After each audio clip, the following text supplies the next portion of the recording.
Statutory warning. Cigarette smoking is injurious to health.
Nang khulda kyam kuin lek toino ꯑꯩꯈꯣꯏ ꯇꯥꯆꯧ ꯐꯪꯗ꯭ꯔꯤ ꯐꯥꯎꯕ ꯊꯤꯔꯛꯀꯅꯤ noi paba police oidru phau thiba phangdab da nang tawdoi junga I he ꯃꯔꯨꯞ ꯑꯩꯈꯣꯏ ꯇꯥꯆꯧꯅ ꯁꯨꯛꯍꯟ ꯍꯜꯂꯛꯈꯤꯗꯕꯁꯦ ꯑꯩꯈꯣꯏ ꯄꯥꯕꯨꯡ ꯌꯥꯝ ꯋꯥꯏ ꯄꯥꯕꯨꯡꯒꯤ ꯃꯥꯏꯊꯣꯡꯗꯣ ꯑꯩ ꯌꯦꯡꯕ ꯉꯝꯗꯦ adudi khulda chatlabna nang release thinarani ne ꯈꯪꯗꯦꯗ ꯇꯥ ꯊꯣꯏꯕꯒ ꯇꯥ ꯈꯨꯃꯩꯒꯗꯣ ꯑꯥꯗ ꯎꯈꯥꯏꯕ ꯌꯥꯎꯔꯤ ꯃꯣꯏꯒꯗꯤ ꯑꯗꯨꯝ ꯄꯥꯎ ꯐꯥꯎꯅꯩꯗ oh phare mai papoyu phone di phone siko ꯐꯔꯦ ꯃꯔꯨꯞ ꯁꯣꯏꯗꯅ ꯄꯥꯎ ꯐꯥꯎꯅꯔꯁꯤ all the best ꯕꯥꯏ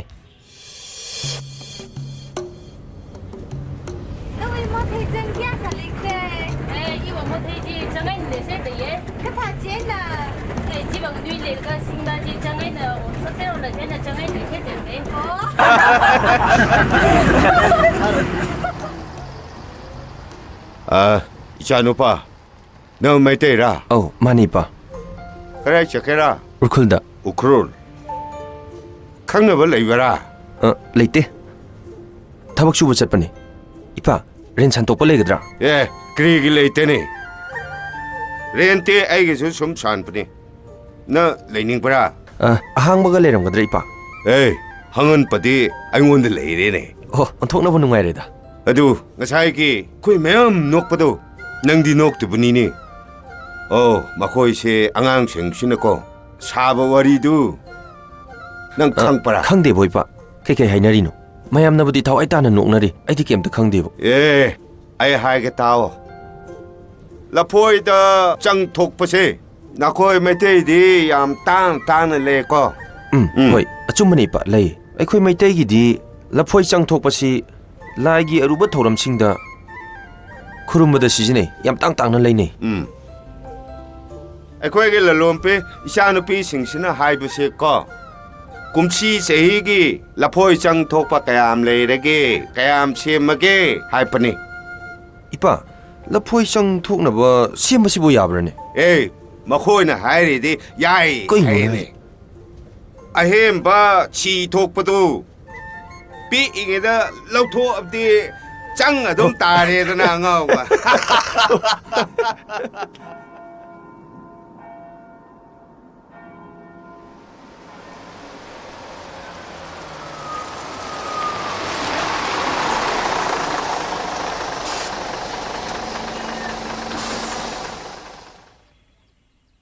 ꯂꯤꯂꯤ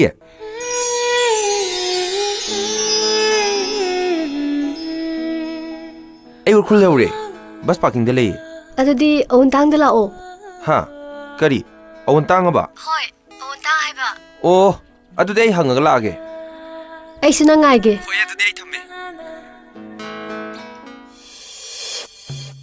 ꯏꯄꯥ ꯑꯋꯟꯇꯥꯡ ꯍꯥꯏꯁꯤꯕꯨ ꯀꯗꯥꯏ ꯋꯥꯏꯗꯅꯣ ꯑꯩ ꯑꯋꯟꯇꯥꯡ ꯍꯥꯏꯕꯗꯤ ꯑꯩꯒꯤ ꯌꯨꯝ ꯃꯐꯝꯗꯅꯤꯅꯦ ꯑꯁ ꯑꯗꯨꯗꯤ ꯐꯔꯦ ꯏꯄꯥ ꯆꯠꯃꯤꯟꯅꯔꯁꯦ ꯑꯦ ꯂꯥꯛꯑꯣ ꯆꯠꯁꯦ ꯏꯄꯥ ꯄꯣꯠꯇꯣ ꯑꯩ ꯈꯔ ꯄꯥꯏꯖꯔꯛꯑꯒꯦ ꯑꯩꯁ ꯑꯔꯨꯝꯕ ꯄꯣꯠ ꯌꯦꯟꯅꯔꯒ ꯄꯨꯕꯁꯤ ꯍꯔꯥꯎꯋꯦ ꯑꯍꯥꯎꯕ ꯆꯥꯕꯗ ꯌꯦꯟꯅꯕꯁꯤꯗꯤ ꯑꯁ ꯍꯔꯥꯎꯗꯦ ꯆꯠꯁꯤ ꯂꯥꯛ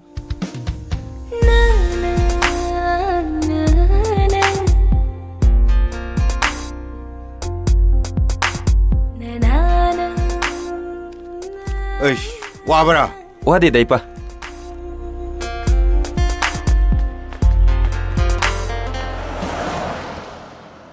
ꯑꯦ ꯌꯧꯒꯗꯧꯔꯕꯅꯤ ꯍꯣꯏ ꯏꯄꯥ ꯌꯥꯅꯤ ꯆꯤꯡꯁꯤ ꯀꯥꯔꯒ ꯌꯧꯒꯗꯕꯅꯤ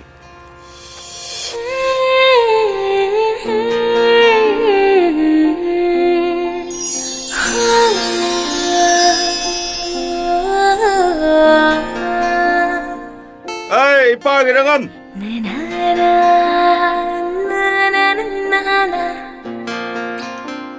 ꯑꯦ ꯄꯣꯠ ꯆꯠꯂꯨꯝꯈ꯭ꯔꯦ ꯈꯔ ꯄꯥꯏꯈ꯭ꯔꯣꯅꯦ ꯑꯩ ꯁꯤ ꯃꯩꯇꯩ ꯏꯆꯥꯅꯨꯄꯥꯁꯦ ꯑꯩꯒ ꯕꯁ ꯇꯣꯡꯃꯤꯟꯅꯔꯛꯄ ꯃꯥ ꯔꯦꯟ ꯊꯤꯒꯅꯤ ꯍꯥꯏ ꯑꯩꯈꯣꯏ ꯌꯨꯝꯗ ꯆꯪꯂꯒ ꯆꯥ ꯒꯤꯂꯥꯁ ꯑꯃ ꯊꯛꯈꯤꯁꯦ ꯍꯥꯏꯗꯅ ꯂꯥꯛꯄꯅꯤ ꯑꯦ ꯄꯣꯠꯁꯦ ꯈꯔ ꯄꯥꯏꯕꯤꯌꯨꯅꯦ ꯑꯦ ꯏꯆꯥꯅꯨꯄꯥ ꯏꯆꯥꯅꯨꯄꯤꯒ ꯂꯥꯛꯃꯤꯟꯅꯧ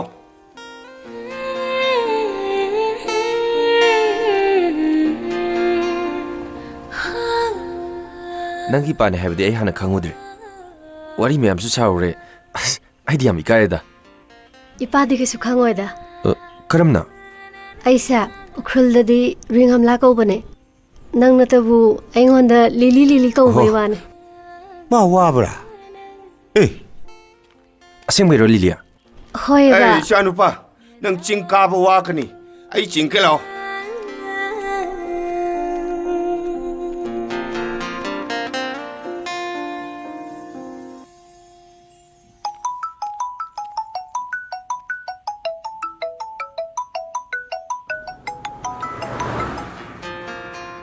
ꯑꯩꯒꯤ ꯏꯄꯥꯒꯤ ꯃꯃꯥꯡꯗꯗꯤ ꯂꯤꯂꯤ ꯀꯧꯒꯅꯨꯀꯣ ꯐꯣꯟꯗꯣ ꯌꯨꯝꯗ ꯇꯧꯑꯣꯅꯦ ꯂꯥꯛꯑꯣꯅꯦ ꯍꯣꯏ ꯏꯄꯥ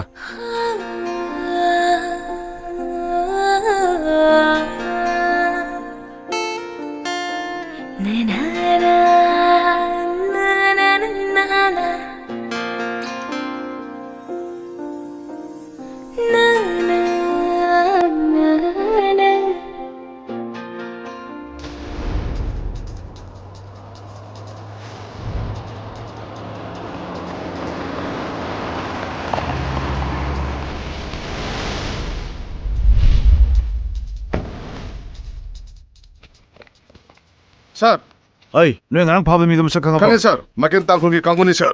ꯀꯥꯏ ꯂꯩ ꯍꯧꯖꯤꯛ? ꯃꯅꯨꯡꯗ ꯂꯩꯕꯅꯤ sir.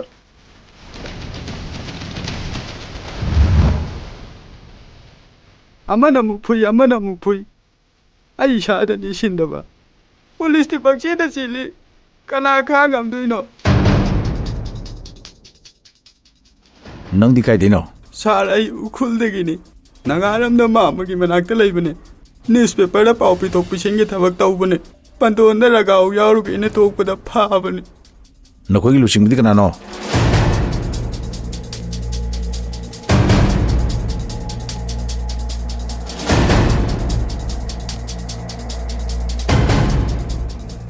ꯅꯪꯕꯨ ꯃꯥꯏꯀꯦꯜ ꯇꯥꯡꯈꯨꯜꯒꯤ ꯃꯤꯅꯤ ꯍꯥꯏꯗꯥꯏꯅꯦ? ꯃꯥꯅꯤ ꯁꯥꯔ ꯑꯩꯈꯣꯏꯒꯤ ꯂꯨꯆꯤꯡꯕ ꯃꯥꯏꯀꯦꯜꯗꯤ ꯄ꯭ꯔꯚꯨꯗꯤꯁꯨ ꯑꯃꯛꯀ ꯆꯥꯡꯗꯝꯅꯕ ꯌꯥꯏ ꯃꯥꯅ ꯃꯤꯒꯤ ꯃꯇꯦꯡ ꯄꯥꯡꯕꯁꯤꯗꯤ ꯑꯉꯛꯄꯅꯤ ꯁꯥꯔ ꯑꯩꯒꯤ ꯏꯃꯥ ꯏꯄꯥꯕꯨ ꯃꯥꯅ ꯂꯥꯌꯦꯡꯕꯤꯕ ꯍꯧꯖꯤꯛ ꯐꯥꯎꯕ ꯊꯕꯛ ꯁꯨꯕ ꯉꯝꯕꯅꯤ ꯑꯩꯒꯤꯁꯨ ꯑꯄꯦꯜ ꯑꯃ ꯂꯩꯕꯤꯕꯅꯤꯅꯦ ꯁꯥꯔ मागे थौजालदो उबदा ऐसु मागी मी अदुम ओइखिबने सार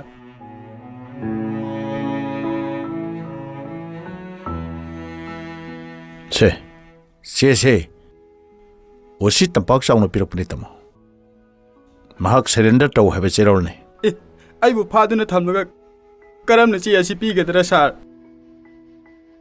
आइने नंगु थादोनी हा असेंबैरो सार लान लमजिंग खरब मियोइसिंगबो इंगने हिंगनिंगबो मियोइलक्ता थोलो हाइदना कौरी थोंग लाउना हांगली मसे लेंगाक असिगी थौरांगनी नंगना मी हातखिबा मीगी लन थुम मांगनखिबा मदुगी रेकॉर्ड अमता लेते निंगबा थुंगदबा पुमनमक वारी सादुना यानबा पोरकपा मशीना तबतै पांबै लेते सार आइदी मीडिया दा पाउ थिंदोक थिंजिन तौबा कक्तनी सार नंगने नखोई लुपकी पाउ पाउचे सिंगदा पिथोक पिसिन हैबगुम ओसी तंपाक चाउगी पाउसिसु नखोईगी लुचिंगबा माइकेलगी मफमदा सोयदन योलो आइना नंगु थादोकलबनी हा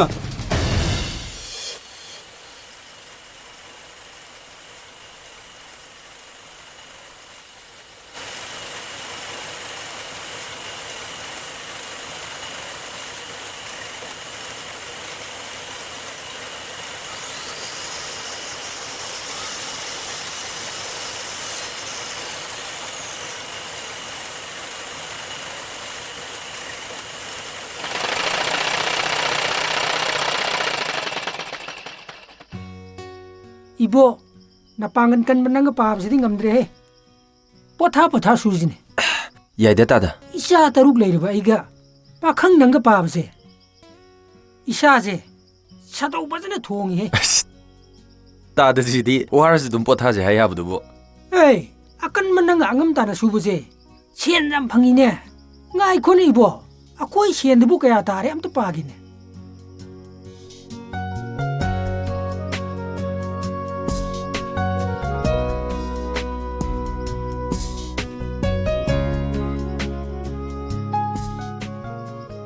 तादा हौजफावद इसिनलाउगी कुसुमनसी लुपा लिसिंग निपानगा चात्रे तारे ए कमाइना याम थुना नंगति कमाइ खंगी तादा अंकगी रिजल्ट जिना दुम हाइबनी फंगलिबा उगी मसिंग उगी असांगबा थाबा अखोइना सुरिबा थबकसि पुरिनबदने अदुम ताजबनी दा तादा आ लेशेंबा नंगति लारि कया मुदम हो तादा आई एमएससी ने एमएससी नंगना चिंगदो हराइ खाइ लाई कइनो तादा अइना उखुलद थबक सुबा लाक्लिबसे मरम अमा लैबगिनी लाइरिक तमलिबसे अखोइगी खंगदबसिंग वालिबसिंगदो मेंसिननबने सर्टिफिकेट पाइबा खुदिमा लेंगाकी थबक तौने हाइबसिदि सिदि चुमदिं खलि तोलो फंगमा थबक खक्तना सिनफमने हाइबदि यारो फजैनी इबो नंगना खलि वखनजे अखोइ उ छुजबा चेक छुजबा मरकसिदा था नेम नो बिरिबसे लाइरिक हाइबा नखोइगु मवाट पदगिनिने नोइगुबना सिनमी अखोइगी मिसंग ओरबदबु ऑफिसरना मिनिस्टर सिंगना हे हा तौदुना सिजिनरिबा मसे तौरंगद्रो हौजिकति मीसिंगसे वखल लोइना होंगनरमनि तादा मैतै चेसल सिंगना ख्वाइरमन कैथेनदंग ताना होगलगा चुइंग योली पाउसी योली अदुबुदि नोइना थेमजु आयुग अंगन मदा होगतुना फ्लास त चापुरगा कैथेन फम्बिदे योलिनिने नंगोंदा हाइदोकपु इकाइदना हाइदोक्तबै वानिने करिगी इकाइदबे तादा Naomi, sama kendo, amega ngasi lakani, nang sulaw ko. हे मपुगा मचानुपीगसु लाइ सेन पीबा सोइदन ओइरमगनि इबो मचानुपीसे फजैनि माजु इम्फालदो कॉलेज तमिने हाबनि नंगना ngasai मरम अमगी उखुन्द लापनि हाबदो अदो मागिरो हे कोइ खायुनि बुङो यारोइदा तादा माना मपुनी अइना मागी थबक सुरिबा सिनमी हे नुंसी लंबीदा ani mawang khaibadi ai yadi ko ai khoi na tai mado mabung onggi manungda mathan na ni ai ju ma lo na bo na bada hoi sai budi khara sagi adubu namchen chen badagi haujikti isa taruk ka punna hingminare dana 이샤싱 너코이 와 브로 a ipa 너코이 부 거울 라고니네 에이 이샤는 빠 토이바 우시 그얌 레이바라 아묵대 여행세 에이기 이샤 깨싱도 юм다 라카니 하이드나 파오 피에네 시디 마기 비즈니스 니네 우바싱 세나바 소이나바디 야다바 여행시라 라 pani ipa yengsi 라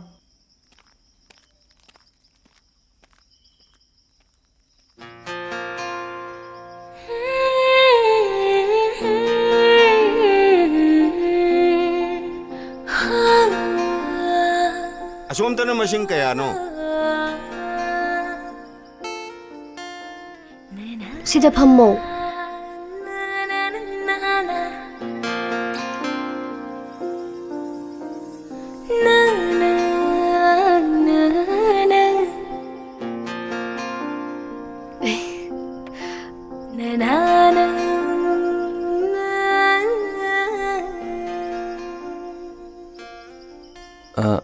ipana icha ke sing haisibu kanan Aigi ibungni. Madi yumda toina laite. Akhoi namadi khangidana Grace to khangi mai nupa. o Ado ukhrulla lebise nuaitabra. nangbu uradi nungairni khandana lakrini As. Loir fanit kumai di yumda hangadra. hallo hairo Haibadi natteda. haiba manba Nangna khanbada oirini. Aidi manaba haikide. 에이 우싱지 마싱 좀매 하이네 칼레 ngasi디 이샤싱기 빌수 생독게 아두가 이샤싱가 짝수 싸민나세 하이네 거울 라바네 as mahausa ipa khoi sida lakpa aina kuidringeida 아 ipa na bijakhiba oka tharoi ga thongbodo as haubunida 이샤나 밤부터 막 ngasi 이빠나 통파네 Ado ngasidi horen akhoi da chak chase. sak Hangoibra. adui nati Chak chase na ko vlog pane. o 자싱 에이 라오샤시나 땡이 라오나 Ipana kore. Chase. a ado ipa ai si ipa hoi lon da khangda ba yada ba lon lama leiri ne amta tapi hoi ipa 까리 론 오이프라 thagat chari habesibu thaugo lon ge loina na karam haina haibun 하이게 링파나르코 하이바 o ring pai na rakho 아아아아 좀매 aduga ne ipa a angang mieng na yeng jumda ba karana ai khoi da paina ga yeng selakpa maduda aina haining ba lol amaga leiri 까리 와르네 낭나 항닝 빠뽀 moina paina yeng ba tansa da namai du kupang thajlura haining ba wanida masibu kamai haiduni pa 에 아두디 좀 하요 아빵나이는 카페라 apang nai na kapela sorry ipa lilia nakhoi gi ukol gi phajaw mafam singse ai lo yengningi Yenningbra. Chasira. chase siroi gi chingda sukaningi mafam du ilerang liliga nangi mai thonga changdamna duna yengningi Soidana pubige.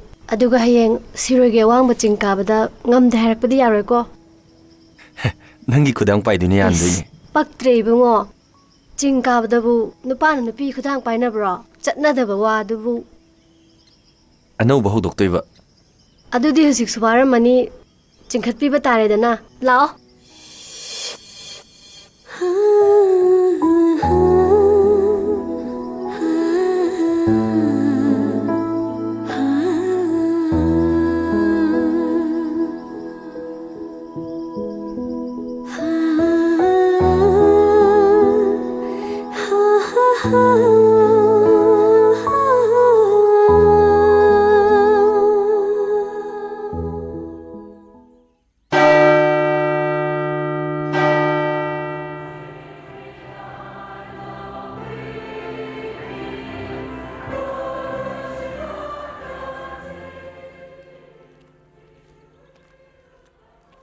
ꯀꯗꯥꯏ ꯅꯨꯡꯉꯥꯏꯌꯦ ꯍꯥꯏꯕꯕꯨ two ꯂꯥꯛꯑꯣ ꯂꯩꯁꯦꯝꯕ ꯑꯩ ꯋꯥꯍꯪ ꯑꯍꯨꯝꯈꯛ ꯍꯪꯒꯦ ꯁꯦꯡꯅ ꯈꯨꯝꯃꯣꯀꯣ ꯁꯦꯡꯅ ꯈꯨꯝꯗ꯭ꯔꯕꯗꯤ ꯑꯩꯈꯣꯏ ꯈꯨꯜꯗ ꯃꯥꯏꯀꯦꯜ ꯀꯧꯕ ꯑꯃ ꯂꯩꯀꯣ ꯁꯦꯡꯅ ꯈꯨꯝꯖꯧ ꯃꯦꯔꯤ ꯀꯩ ꯋꯥꯍꯪꯅꯣ ꯅꯪꯅ ꯎꯈ꯭ꯔꯨꯜꯗ ꯂꯥꯛꯄꯁꯦ ꯎ ꯈꯥꯏꯕ ꯂꯥꯛꯄ꯭ꯔꯥ ꯃꯤ ꯊꯤꯕ ꯂꯥꯛꯄ꯭ꯔꯥ ꯅꯠꯇ꯭ꯔꯒ ꯔꯤꯡꯒꯝꯂꯥ ꯂꯧꯕ ꯂꯥꯛꯄ꯭ꯔꯥ ꯑꯁ ꯃꯦꯔꯤ ꯑꯉꯥꯎꯕꯤꯁꯤꯗꯤ ꯅꯪꯒꯤ ꯑꯍꯨꯝꯁꯨꯕ ꯋꯥꯍꯪꯗꯣ ꯑꯗꯣꯝꯗꯤ ꯂꯧꯊꯣꯛꯈ꯭ꯔꯣ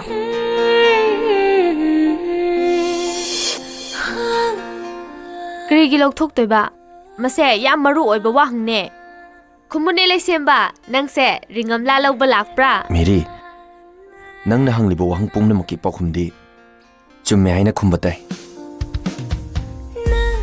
ꯍꯦ ꯃꯥꯏꯀꯦꯜ ꯀꯤꯗꯕ ꯇꯧꯅꯣꯀꯣ ꯃꯥꯏꯀꯦꯜꯅ ꯑꯃꯩ ꯀꯩꯁꯤꯡ ꯇꯤꯟꯅꯕꯗꯨ ꯃꯥꯒꯤ ꯃꯆꯜꯅꯨꯄꯤ ꯔꯤꯡꯒꯝꯂꯥꯒꯤꯅꯦ ꯆꯦꯛꯁꯤꯟꯖꯧꯀꯣ ꯆꯦꯛꯁꯤꯟꯖꯧ ꯆꯦꯛꯁꯤꯟꯖꯧ ꯍꯥꯏꯁꯤꯅꯤ ꯃꯦꯔꯤ ꯃꯦꯔꯤ ꯃꯥꯏꯀꯦꯜ ꯍꯥꯏꯁꯤ ꯀꯅꯥꯅꯣ ꯈꯪꯒꯅꯨꯗ ꯅꯪꯅ ꯈꯪꯕꯗ ꯀꯥꯟꯅꯕ ꯅꯠꯇꯦ ꯀꯔꯤꯒꯤ ꯑꯁ ꯌꯥꯔꯦꯕ ꯅꯪꯒꯤ ꯁꯤꯔꯤꯌꯁ ꯑꯣꯏꯕꯗꯣ ꯑꯗꯨ ꯂꯩꯅꯥꯅꯦ ꯅꯪꯒꯤ ꯃꯥꯡꯈ꯭ꯔꯕ ꯅꯌꯥꯝꯕ ꯊꯤꯕ ꯆꯠꯁꯦ ꯍꯥꯏꯗꯥꯏ ꯃꯥꯏꯀꯦꯜꯗ ꯑꯣꯏꯅ ꯍꯪꯁꯤꯔꯥ ꯑꯩꯒꯤ ꯏꯌꯥꯝꯕꯕꯨ ꯇꯥꯛꯄꯤꯕ ꯉꯝꯅꯤ ꯍꯥꯏꯔꯗꯤ ꯃꯥꯏꯀꯦꯜꯗ ꯍꯪꯉꯁꯨ ꯌꯥꯏ ꯑꯣ ꯍꯪꯁꯤꯔꯥ ꯑꯗꯨꯗꯤ ꯐꯔꯦ ꯑꯗꯨꯗꯤ ꯃꯥꯏꯀꯦꯜ ꯈꯣꯏꯗ ꯂꯥꯛꯀꯅꯤꯕ ꯅꯪ ꯃꯉꯣꯟꯗ ꯍꯪꯉꯣꯀꯣ ꯂꯥꯛꯑꯣ ꯆꯠꯁꯦ ꯂꯥꯛꯑꯣꯕ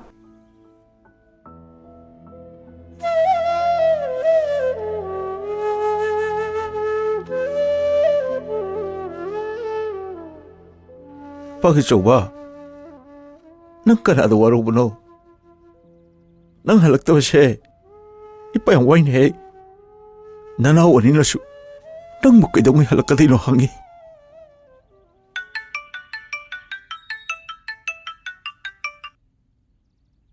ꯇꯣꯝꯕ ꯍꯜꯂꯣ ꯄꯥꯕꯥ ꯇꯥꯕ꯭ꯔꯥ ꯄꯥꯕꯥ ꯇꯥꯔꯦ ꯑꯩꯈꯣ ꯏꯆꯥꯁꯤꯡ ꯑꯅꯥ ꯑꯌꯦꯛ ꯌꯥꯎꯗꯦꯀꯣ ꯌꯥꯎꯗꯦ ꯄꯥꯕꯥ ꯏꯃꯨꯡ ꯏꯕꯦꯝꯃꯗꯤ ꯍꯜꯂꯕ꯭ꯔꯣ ꯄꯥꯕꯥ ꯍꯜꯂꯛꯄ ꯇꯥꯏꯃꯤꯡꯗꯤ ꯌꯧꯔꯦ ꯄꯥꯕꯥ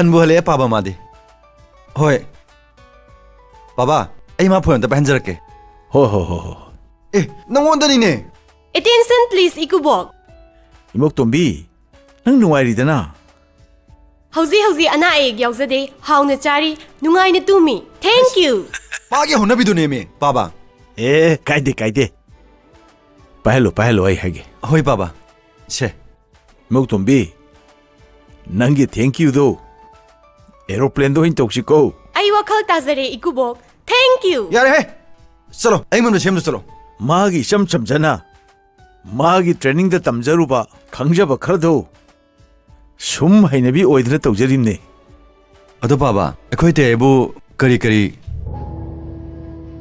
नोय ते वासे आई खंगद्रे थवा मा इंटरव्यू होले खले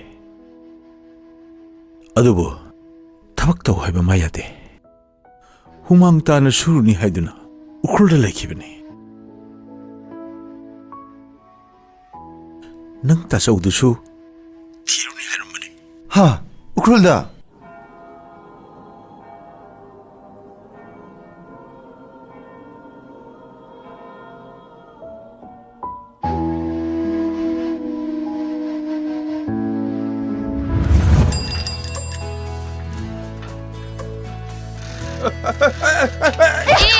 ओए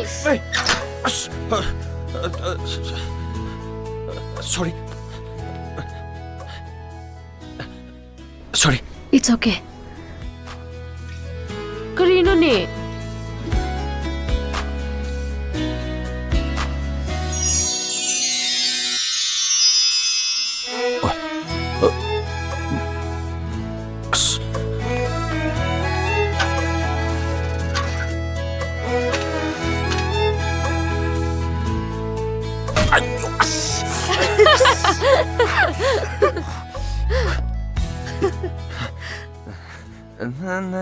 Na.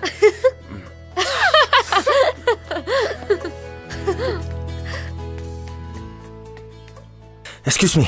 Yes. College Hoi. Hana diudi semester bu Last semester ne. subject di Zoology ne.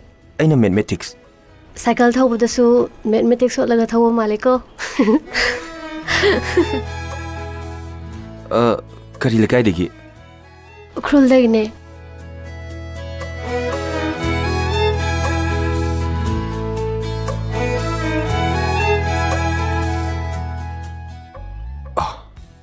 Urkral gi siroi. Siri Lily. Kari khale. Tu ado ubasa siroi chingne. Hojikti sate da. Satpa matamda chase ko. Ukrul lam gi phajaba yeng bagi pen banai de. Chingmai sida nangna lepa ubuda Lily na sa le khalure. Ai su khale. Nangna tumina lebasa. Lily gi maramda khanba soidan oigane. Ado Nongma University ge entrance lakpada ekhoi ni thengna khidana. Ado nang kaw bro.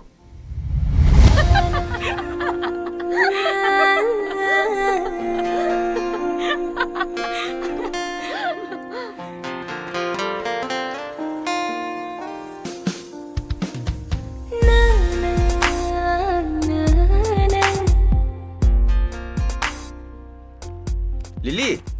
Lily.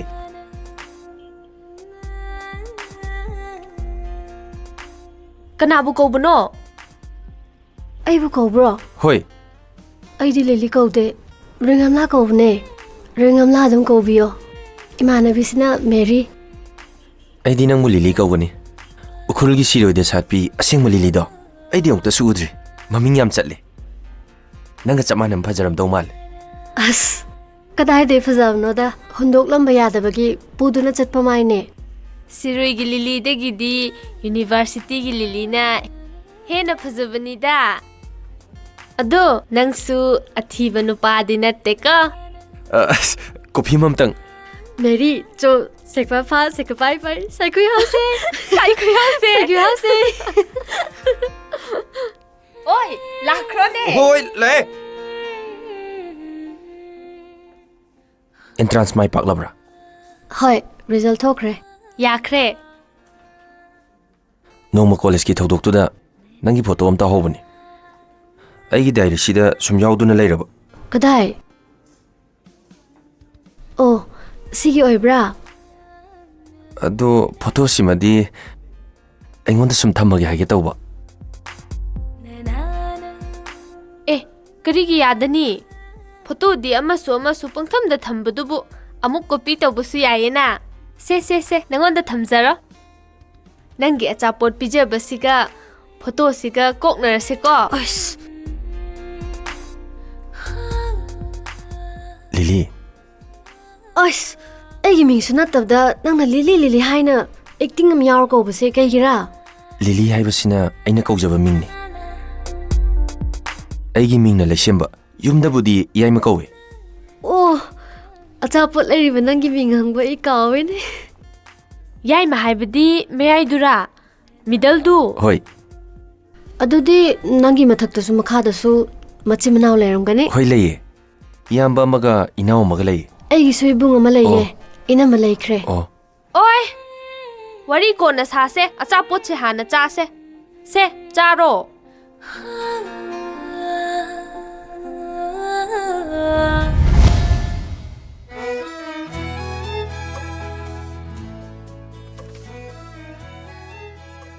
Ngasisu nangi saktamse loina duna dum chale. Kaigino nang naigi photo bo sukuina mangandabde. Lily, nangbu nungsibagi nangi lekol sida lakpane. Nangna leinam yelakpa natraga lothiba nangi aningbane. Ainadi ukrul Lily bu thamoi sengna nungsi. Nangbu nungsibagi iselche makhol thole. Nangi mityengi torbanda ichelchina tanikle.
sát tâm babu akak na balay ko laybara jingi lay ram na hak na tamgi lay ko na sát bade sajik thabagung man gani lay ting suhena sajik thabagung man gani lay ting suhena gani Phung đồn lý rau parada chi liêu naram chi huy li ka thada wan nei ra khala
Yungga phonda wari saraga wakhal yamna waba hena khanjinbadagi mi amabu ikhang khanghaudana depression narakpa yai depression naraba mina chagani thakani kaubadagi ammonia haibadi i watpagi leina narakpasu yai asik yam kiningai oiraba leina asibu luhongba kuizadribi aigi ifamda khudo tambiraga aina harauna lawzaganina khanbibro. Thank you.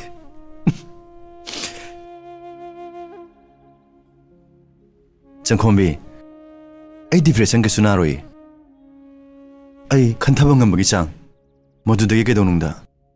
Ai hanjana khandri. Akhoi pabana. Akhoi kana suudana maphamduda. Mathamda lerangwadabado. Aigi miss tawre. Ado matam khrai khoi nisu pabagi manakta leisirana khalambe wanida. Ahayone pabagi manakta matam khrai lerusiraba. Changkhombi. Hey, tumcha. Nang airport yorbo. Taibungo, ai je mana masing kitang leiriba. Chasarage taibungo. Kari. Hey, chalo ne. Phani taibungo. Flight tarko matam ore ne. Angang singdo khojik la ani ne.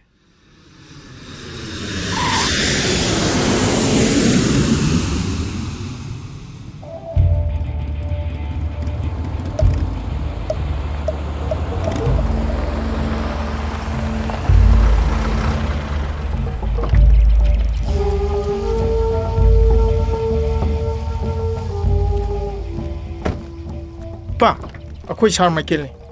Hey, Chanupa, welcome. Hey, lao, phamse. Mayam phamse. Khungi mayam pumnamak ngasi akhoi Sir Michael lakpiribase. Kumsi chahi pangthokadoriba Louis Refranit ki kumai asigi mangjongna lakpani. Kaising. Masina kumai phom sem sana boiro. Sir.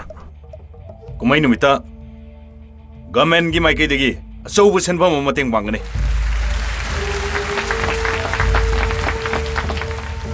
Ado lungamla koi grace hoidi udena. Sir, angangsing chana thaknaba thorang tawri. Ai loiraba ongta yengjarugi sir. Aigi yumda lakpa khudingi. Aigi ishanupibu koithi thibashi kari maramgira.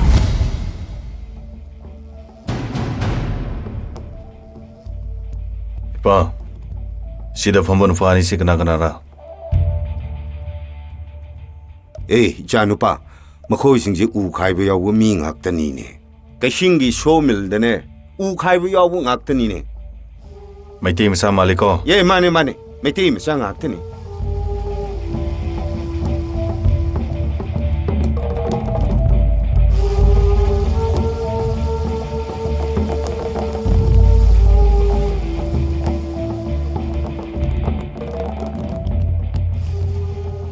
Nangi mingdi kai kawe. Ai thoi ba kok sar. Mai tan ka sangam thoi mi te. Lai phang kuno. Son of M to pisa. And the M ongbi kumudini. In detail haibagi mo ni ne. Hoi sir. Short question long answer hajab tare.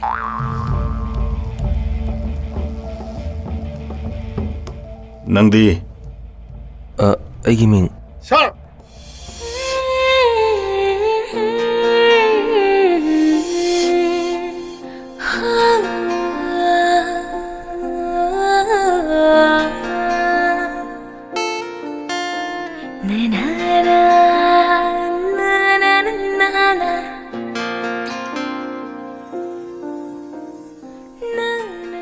Ai mèo gì sao nó vẫn tất tàu kìa. Em ngạc thắng lên chân bị cô cổ. Grace.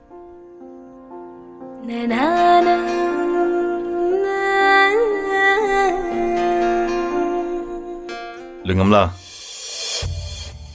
One selfie please.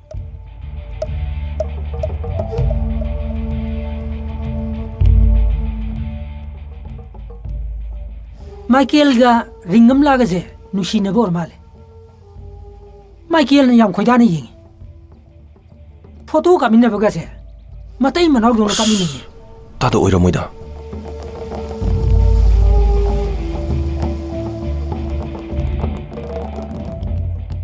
Tathoiba. Chachlo.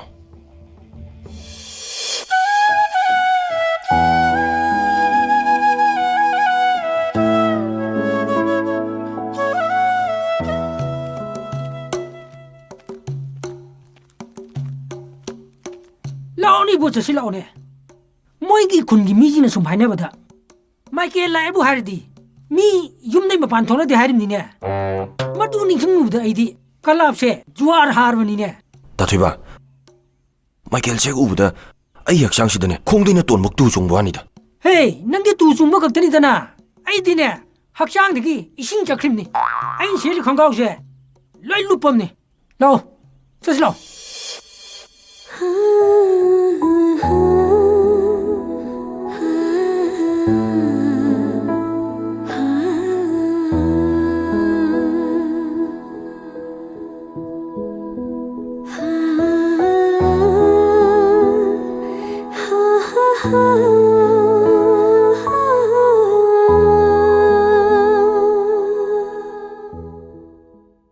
Grace, Grace, no.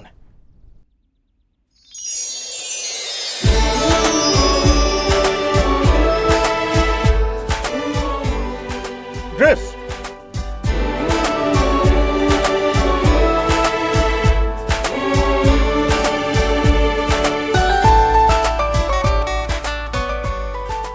Kaidaure na chathok tong mani yengi tu bo.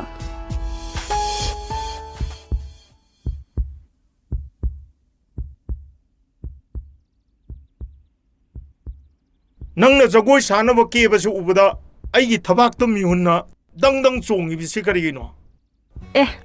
Adu bu kana khangmano. Nang na ke ba da yam na phajaba gi.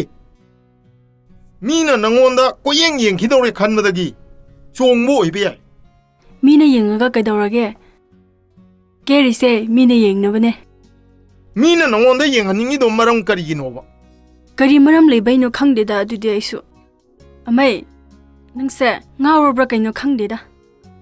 Hoi, nupi jing na kening ni ba. Phaja ning ni ba se. Maram mama soidana lei ga da bani ne. Nangi nupa ai leina leina. Atopa ma pamba gi natro. Nabukta fattaba tawno. Aina kebase namaido ngakpirine khangabo. Nang na phajana keraga jagoi yawbada aigi mai karam na ngakadaba. Hayune. Aigi mai karam na ngaktoino. Aina phajaridine misingna ne kaisingi nubi krese phajai hainaroidro. Ado nangi namai ngakpiri natro. Nate kaisingi nubi se thene mina hainaradi nang namaido chopoidro. Nangi mingsi kaisingi nupi Grace haini ko. Nang na thibada kaisingi nupi thigreda hainani ko. Thi halloro nang thiba pamba natro. Makeup se muthat lo haiba natro. Muthat ke thiange. Oh, Grace, ngaiko. Mutakano. Nang thibe yaba natine. Jagoi sam matamda mi mayam yengdurin ni khungi. Kaisingi nupi Grace phajai haina madu aigi mai oiroidra. Aigi yam pangma mini ne.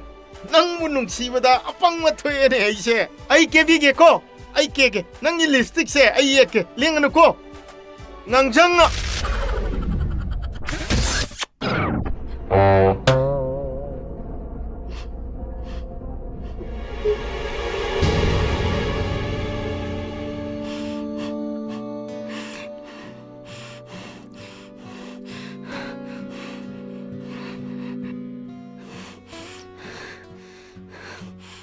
Mina wani kezeraga nang na loin soyalle. Ai phajana ma tawni Grace. Grace. Grace.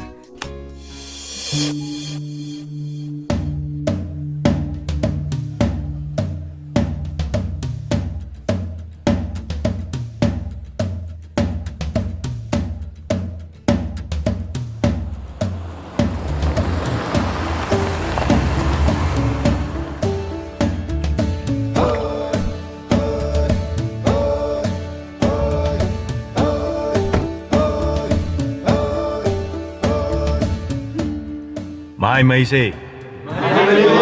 Mai mai lo. Ngasigi nungairaba numit Louis Rafanit Festival na lakpada mayam da haraw phongdok sari aikoi ge tangkul community gi waidigi saurba cultural festival asi every year celebrate tawna bagi damak aine invest tawgani aine festival asi gi damak 1 lakh donate tawsare So, we will celebrate Louis Furniture Festival every year to promote our cultural identity. Ningshin Haira.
다투ꯕꯗꯣ 저거 ꯌꯦꯡꯍꯧꯔꯤꯌꯦ.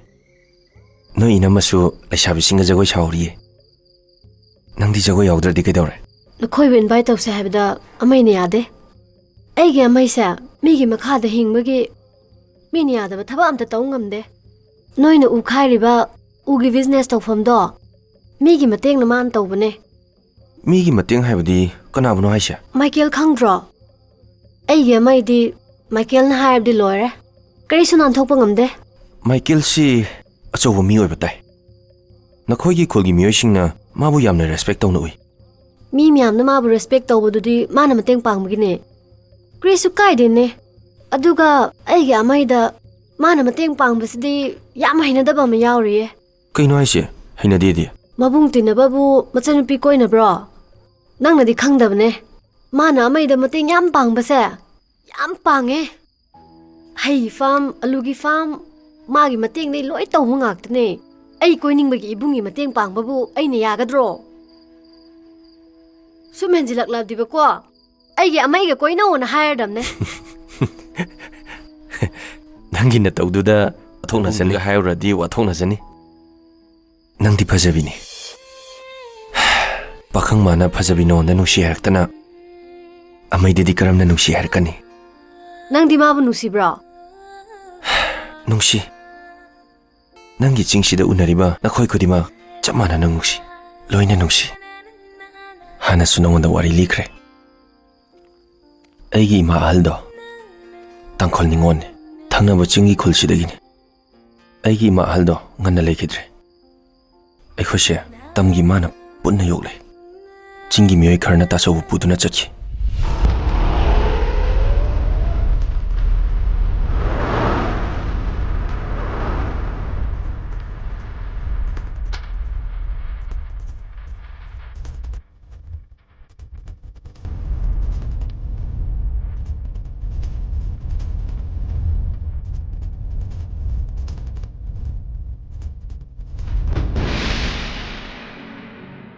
ꯃꯗꯨꯅ ꯂꯩꯅꯥ ꯑꯣꯏꯗꯨꯅ ꯑꯩꯒꯤ ꯃꯥꯁꯨ ꯁꯤꯈꯤ.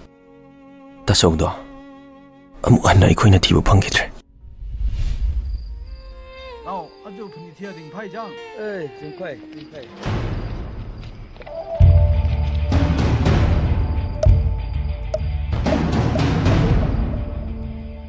Lingam laga leminabasi kanara.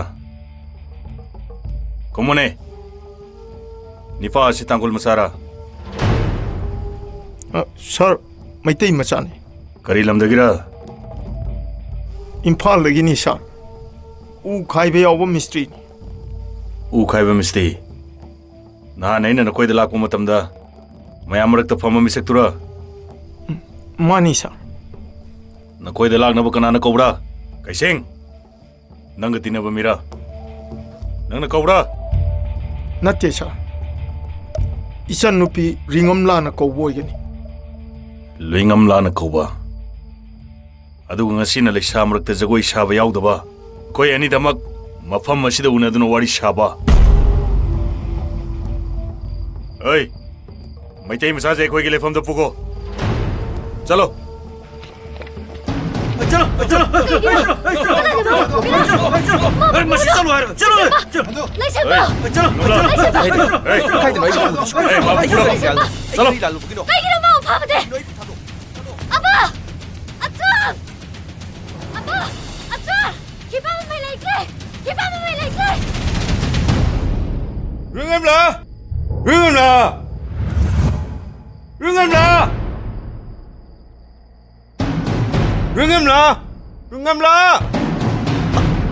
Kaya chat pa no.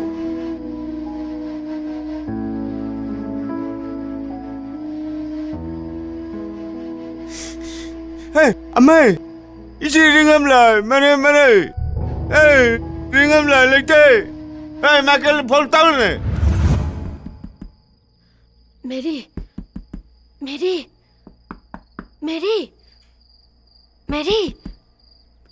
Thong hango. Mary. Krino, ahing sida.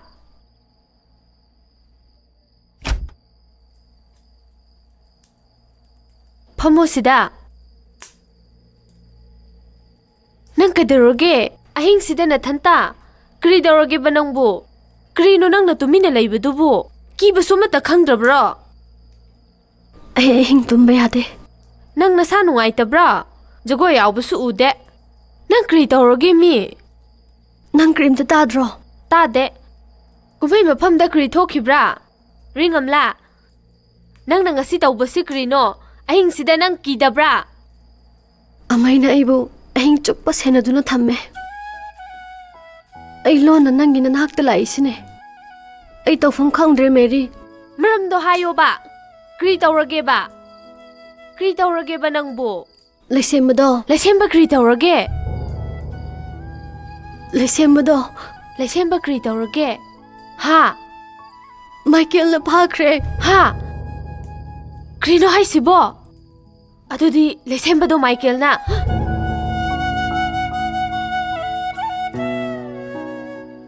Mary. Ma aikhoigi marakta sidhanglakpane. Mana Michael ki khutta sirabdi Imphal ki mising na kri haigani nang na aigi teng khara pangbiyo Michael ki kem da chatse please Michael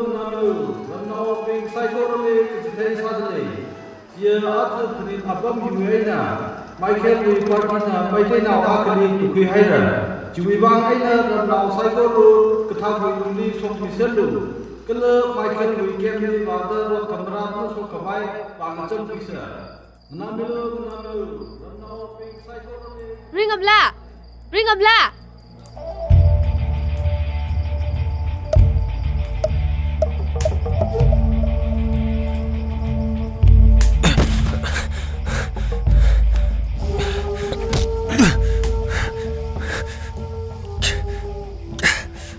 Udu pulo.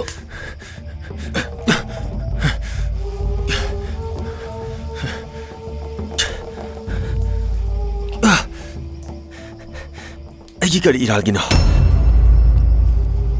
Oi. Nang mafam asida horai khai balak pra. Nupi lo balak pra. Aidi yam bathi balak pune. Nasin naw kaya no. Inaw nupa amaga. Iyambaga khoi humne. Inaw ma. Iyamba ama. Nasin naw ahum. Kan pangan mai mungi masane hai bagira. Nang na mafam asida hero sare bise. Oi. Nama na pasu kukan pangalam gani. Nama na pakai tabuk tawi. Khoi pabung do. Police ne. Police.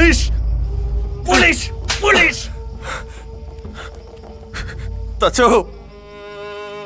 Nang mo kadai da lay bage. Ay nang mo thi bagam tre tacho. Hey!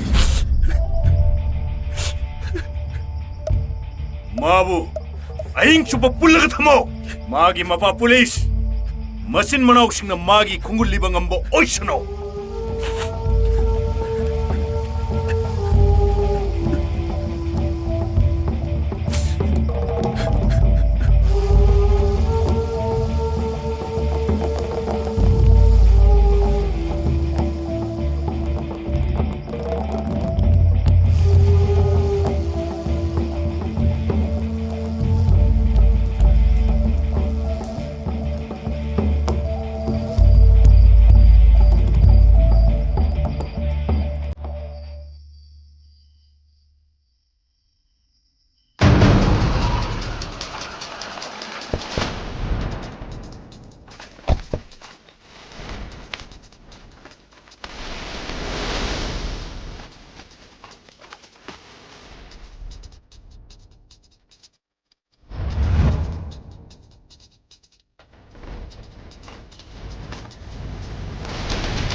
Sir Michael di.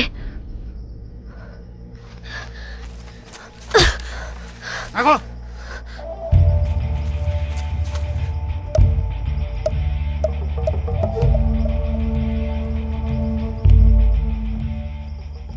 Sir Michael.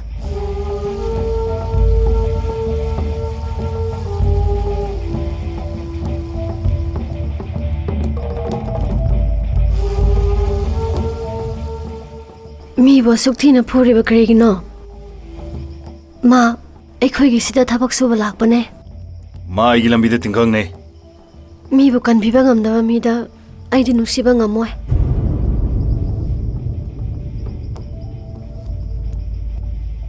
ꯅꯪꯅ ꯑꯩꯕꯨ ꯅꯨꯡꯁꯤꯔꯕꯗꯤ 마부 다독비코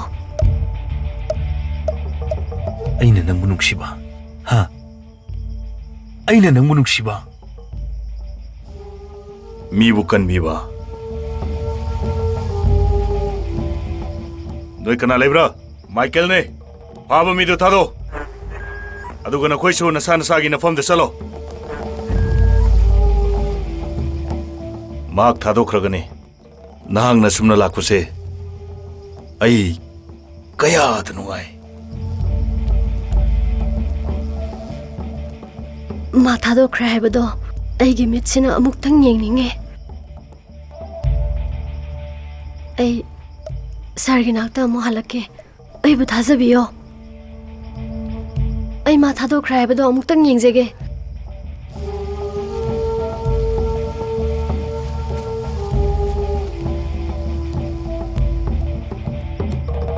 ꯂꯩꯁꯦꯝꯕ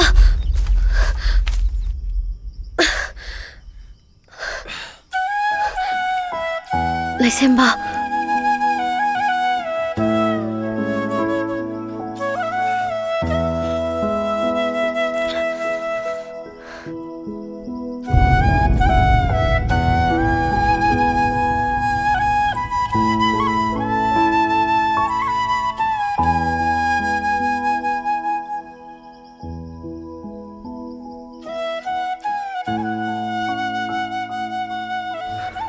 ꯅꯣꯏ ꯆꯠꯈ꯭ꯔꯣ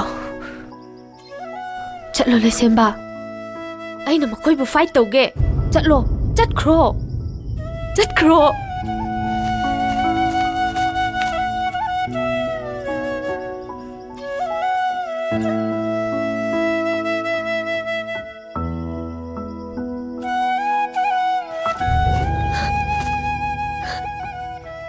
ꯔꯤꯡꯉꯝ ꯆꯠꯈ꯭ꯔꯣ ꯆꯠꯈ꯭ꯔꯣꯕ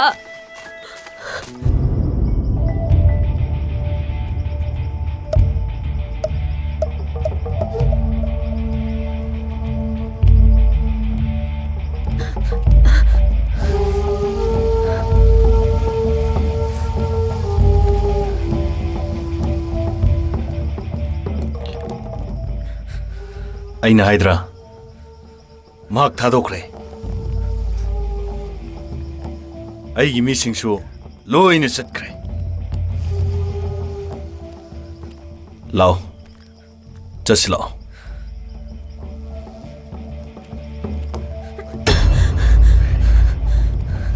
ꯃꯦꯔꯤ ꯑꯩꯒꯤ ꯅꯥꯛꯇ ꯆꯪꯒꯅꯣ ꯀꯥꯞꯀꯅꯤ ꯆꯪꯒꯅꯣ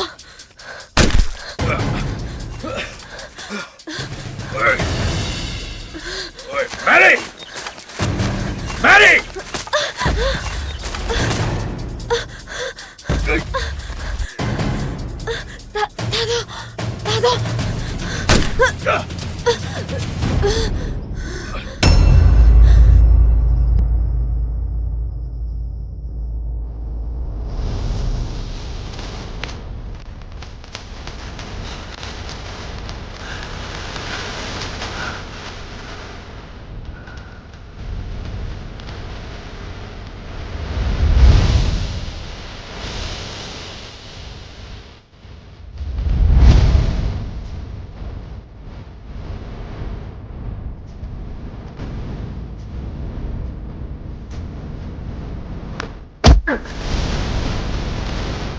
플레이타도 탐보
ꯑꯣ ꯃꯩꯇꯩ ꯅꯥꯎꯕꯤ ꯉꯔꯥꯗ ꯂꯩꯌꯦ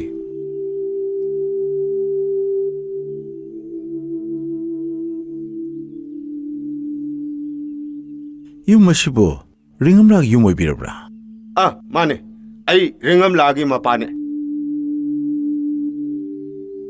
ꯑꯩꯈꯣꯏ ꯏꯝꯐꯥꯜꯗꯒꯤ ꯄꯥꯎ ꯍꯟꯗꯣꯛꯄ ꯂꯥꯛꯆꯕꯅꯤ ꯑꯩ ꯃꯄꯥ ꯏꯕꯨꯡꯉꯣꯗ ꯈꯨꯔꯨꯝꯖꯔꯤ ꯁꯣꯝꯗ ꯐꯝꯕꯤꯌꯨ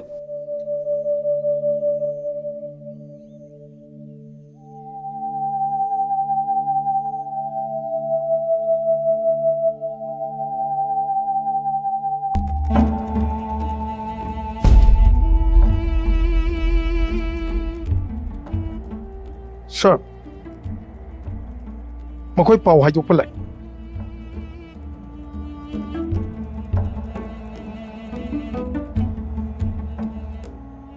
Laysembagi mira. Mani ibungo. Laysembagi mapa karamano. Ay ni ibungo. Ibungo ra. Ibe manupi machaduna mabung ama lay haibado. Mani. Adudi ibungo. Amay!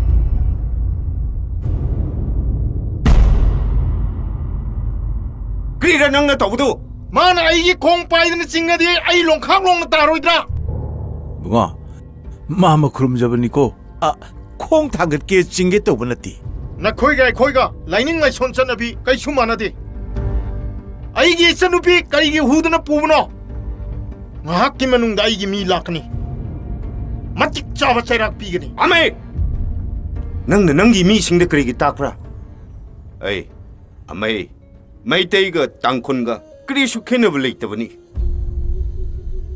ꯇꯝꯒꯤ ꯎꯃꯪ ꯂꯥꯏ ꯍꯔꯥꯎꯄꯗ ꯇꯥꯡꯈꯨꯜ ꯑꯩꯈꯣꯏꯁꯨ ꯌꯥꯎꯕꯗꯨꯗꯤ ꯇꯥꯡꯈꯨꯜ ꯌꯥꯎꯗꯅ ꯃꯩꯇꯩ ꯈꯛꯇꯅ ꯃꯅꯤꯄꯨꯔ ꯑꯣꯏꯕ ꯌꯥꯗꯦ ꯃꯗꯣ ꯊꯥꯏꯅꯒꯤ ꯋꯥꯅꯤ ꯍꯧꯖꯤꯛꯇꯤ ꯂꯣꯏꯅ ꯈꯦꯟꯅꯈ꯭ꯔꯦ ꯑꯃꯠꯇ ꯃꯥꯟꯅꯗ꯭ꯔꯦ ꯑꯩꯈꯣꯏꯒ ꯃꯈꯣꯏꯒ ꯇꯣꯉꯥꯟ ꯇꯣꯉꯥꯟꯈ꯭ꯔꯕꯅꯤ ꯑꯩꯈꯣꯏꯒ ꯃꯈꯣꯏꯒ ꯀꯩꯗꯧꯅꯨꯡꯗꯁꯨ ꯃꯥꯟꯅꯔꯣꯏ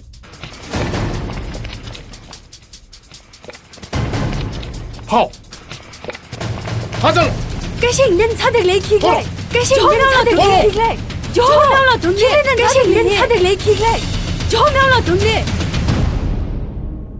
ꯐꯠꯇꯕ ꯃꯤ ꯀꯗꯥꯏꯕꯨ ꯀꯧꯕꯒꯦ ꯍꯥꯏꯕꯁꯦ ꯑꯩ ꯈꯪꯗꯦ ꯑꯩꯅ ꯃꯈꯣꯏꯕꯨ ꯁꯥꯎꯍꯟꯕ ꯑꯣꯏꯅ ꯊꯣꯛꯏ ꯁꯥꯎꯍꯟꯕꯗꯒꯤ ꯑꯩꯈꯣꯏꯅ ꯄꯥꯝꯗꯕ ꯊꯕꯛ ꯃꯈꯣꯏꯅ ꯄꯥꯡꯊꯣꯔꯛꯂꯦ ꯑꯩꯈꯣꯏꯅꯗꯤ ꯃꯈꯣꯏꯕꯨ ꯐꯠꯇꯕꯅꯦꯅ ꯍꯥꯏꯒꯅꯤ ꯃꯈꯣꯏꯒꯤꯗꯤ ꯑꯁꯥꯎꯕ ꯎꯠꯂꯛꯄꯅꯤ ꯁꯥꯎꯍꯜꯂꯨꯔꯤꯕ ꯑꯩꯅꯤ ꯐꯠꯇ꯭ꯔꯤꯕꯁꯤ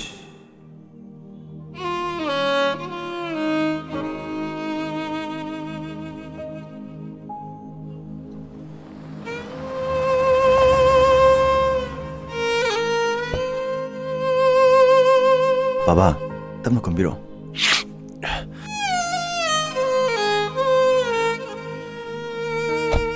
대야이. 바바.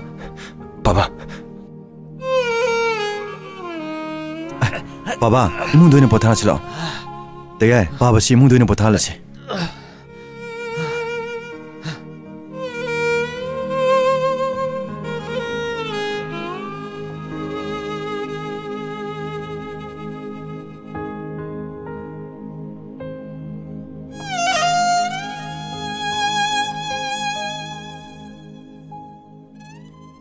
Hello? Achon, Krigino mi wa sukthina phubade. Amai leitabra. Pai hello. Amai, nangi kokto Michael na sanare. Michael gi mateng pangbagi damak. Ai buna khutmang na hatpa ngamgadra. Phare. Ai sikre na khallo. Ai mapok simagi ukrul da haloi. Ai sikre khallo ko amai.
ꯃꯣꯏꯔꯣꯝꯒꯤ ꯃꯤ ꯂꯥꯛꯏ ꯑꯩ ꯉꯥꯛꯇ ꯊꯣꯛꯆꯔꯨꯈꯤꯒꯦ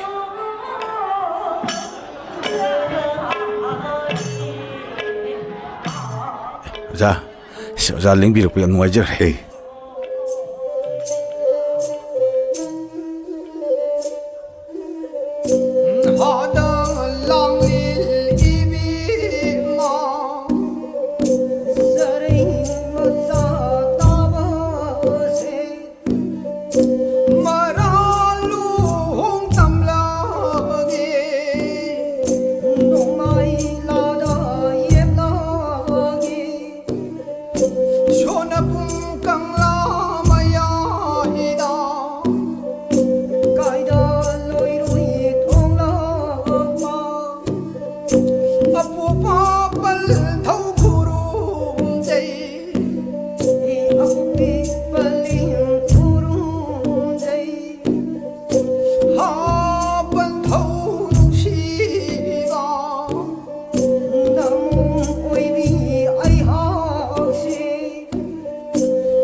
이찬우빠, 레시엄빠, 능 에이기 이찬우 피부 능시나 로이노고 링엄라 ngasi ipana nang ginaktalak pa siya nang buko blessing people hak pa ni Prabhu gi mapam na sang siya ko ipa Prabhu nang natayong sa siyem pa ni miyoy bagi damakta taway siya tabang ang pa ni 이자누 비릉음 라세 마기 타저잡아 능시잡아 메테 이자누 발레 셴빠가 마코에게 찬업이다 ngasi 메레스토레 라보 타이방 미오이베디고 아소이바 아란 바카야가 로이나두나 아툼 레이빠네 그리스 강제들바 이샤 싱나 소이키바 란키바 야우라바수 해 브라보 nang nakanpiw nung siba masya pibido na igi masya matani haibagi kudam pibiyo nung sipa na yak na bamangan pata panahimin na bagi nungay pato Prabhu nang akak pa amat tamtana isya anigi mapok te pibiyo haijaba nijaba changjaba pumnamak ipa Nanggi koya tane. Amen.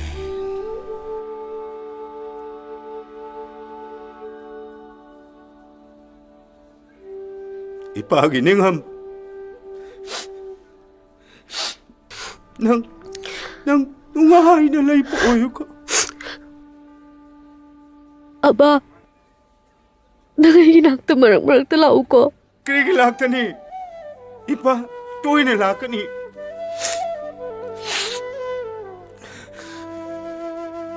Ê, 오자.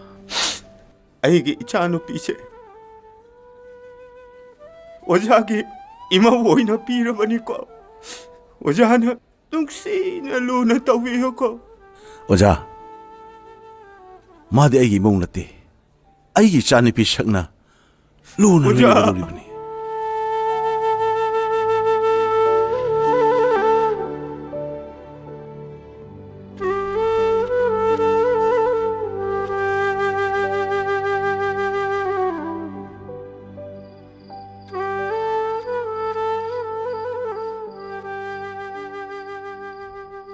Awo, ꯔꯤꯡꯉꯝꯂꯥꯒꯤ ꯃꯦꯔꯦꯖꯇꯣ ꯑꯩꯁꯨ ꯌꯥꯝꯅ ꯆꯠꯅꯤꯡꯕ ꯑꯗꯨꯕꯨ ꯃꯥꯏꯀꯦꯜꯅ ꯀꯟꯅ ꯊꯤꯡꯕ ꯑꯩꯈꯣꯏꯒꯤ ꯂꯣꯟꯗ ꯂꯨꯔꯣꯝ ꯀꯆꯣꯝ ꯍꯥꯏꯔꯒ ꯈꯪꯅꯕ ꯐꯤꯁꯦ ꯇꯝꯒꯤ ꯃꯩꯇꯩꯁꯤꯡꯅ ꯂꯩꯔꯨꯝ ꯐꯤ ꯍꯥꯏꯔꯒ ꯈꯪꯅꯩ ꯆꯤꯡꯒꯤ ꯃꯤ ꯑꯩꯈꯣꯏꯅ ꯐꯤ ꯑꯁꯦ ꯃꯃꯜ ꯌꯥꯝꯅ ꯇꯥꯡꯕ ꯃꯤꯗ ꯑꯋꯥꯔꯗ ꯑꯣꯏꯅ ꯄꯤ ꯇꯝꯒꯤ ꯃꯩꯇꯩꯁꯤꯡꯁꯨ ꯃꯃꯜ ꯌꯥꯝꯅ ꯇꯥꯡꯕ ꯃꯤꯗ ꯈꯨꯗꯣꯜ ꯑꯣꯏꯅ ꯄꯤꯕ ꯐꯤꯅꯤ ꯃꯤꯒꯤ ꯃꯄꯣꯛꯇ ꯈ꯭ꯋꯥꯏꯗꯒꯤ ꯂꯨꯕ ꯃꯇꯝꯁꯦ ꯂꯨꯍꯣꯡꯕꯁꯤꯅꯤ ꯂꯨꯍꯣꯡꯕ ꯅꯨꯃꯤꯠꯇ ꯑꯊꯣꯏꯕ ꯈꯨꯗꯣꯜ ꯑꯣꯏꯅ ꯃꯆꯥ ꯅꯤꯉꯣꯜꯁꯤꯡꯗ ꯐꯤ ꯑꯁꯦ ꯄꯤ ꯑꯗꯨꯕꯨ ꯇꯝꯒꯤ ꯉꯥꯏꯅ ꯏꯆꯥꯅꯨꯄꯤ ꯔꯤꯡꯉꯝꯂꯥ ꯂꯨꯍꯣꯡꯕꯒꯤ ꯅꯨꯃꯤꯠꯇ ꯃꯄꯥ ꯑꯣꯏꯕ ꯆꯤꯡꯒꯤ ꯇꯥꯡꯈꯨꯜ ꯑꯩꯉꯣꯟꯗ ꯇꯝꯒꯤ ꯂꯩꯔꯨꯡ ꯐꯤ ꯈꯨꯗꯣꯜ ꯇꯝꯕꯁꯦ ꯑꯩꯕꯨ ꯃꯃꯜ ꯇꯥꯡꯏ ꯈꯟꯕꯒꯤ ꯅꯠꯇ꯭ꯔꯅꯦ ꯏꯆꯥꯒꯤ ꯂꯨꯍꯣꯡꯐꯝꯗ ꯇꯤꯟꯕ ꯃꯌꯥꯝ ꯑꯗꯨꯅ ꯃꯈꯨꯠ ꯑꯅꯤ ꯂꯣꯟꯅꯔꯒ ꯑꯣꯖꯥ ꯂꯥꯛꯄꯤꯌꯣ ꯑꯣꯖꯥ ꯂꯥꯛꯄꯤꯌꯣ ꯍꯥꯏꯅ ꯋꯦꯜꯀꯝ ꯇꯧꯕ ꯀꯔꯤꯒꯤ ꯏꯆꯥ ꯑꯃꯩꯅ ꯇꯝꯗ ꯆꯠꯁꯤ ꯌꯥꯗꯕꯅꯣ ꯑꯩ ꯈꯪꯗꯦ ꯑꯩꯈꯣꯏ ꯑꯃꯠꯇꯅꯤ ꯍꯥꯏꯕꯁꯦ ꯅꯍꯥꯁꯤꯡꯗ ꯆꯨꯝꯅ ꯈꯪꯍꯟꯗꯕ ꯌꯥꯗꯕꯅꯤꯅꯦ ꯌꯦ ꯀꯥꯏꯅꯕꯁꯨ ꯌꯥꯔꯣꯏꯗꯕꯗ ꯈꯔꯗꯨꯅꯁꯨ ꯂꯩꯈꯤꯒꯗ꯭ꯔꯣ ꯌꯦ ꯅꯍꯥꯟꯋꯥꯏ ꯈꯪꯕꯅꯦ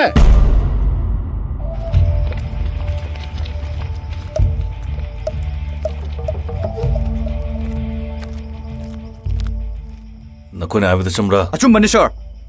ꯀꯅꯥꯅ ꯍꯥꯏꯕ꯭ꯔꯥ? ꯏꯄꯥ ꯇꯥꯊꯔ ꯁꯥꯒꯩꯒꯤ ꯃꯤꯑꯣꯏ ꯈꯔꯒ ꯆꯠꯇꯨꯅ ꯎ ꯈꯥꯏꯕ ꯅꯨꯄꯥ ꯑꯗꯨꯒ ꯃꯦꯔꯦꯖ ꯇꯧꯈ꯭ꯔꯦ ꯁꯥꯔ. ꯃꯦꯔꯦꯖ?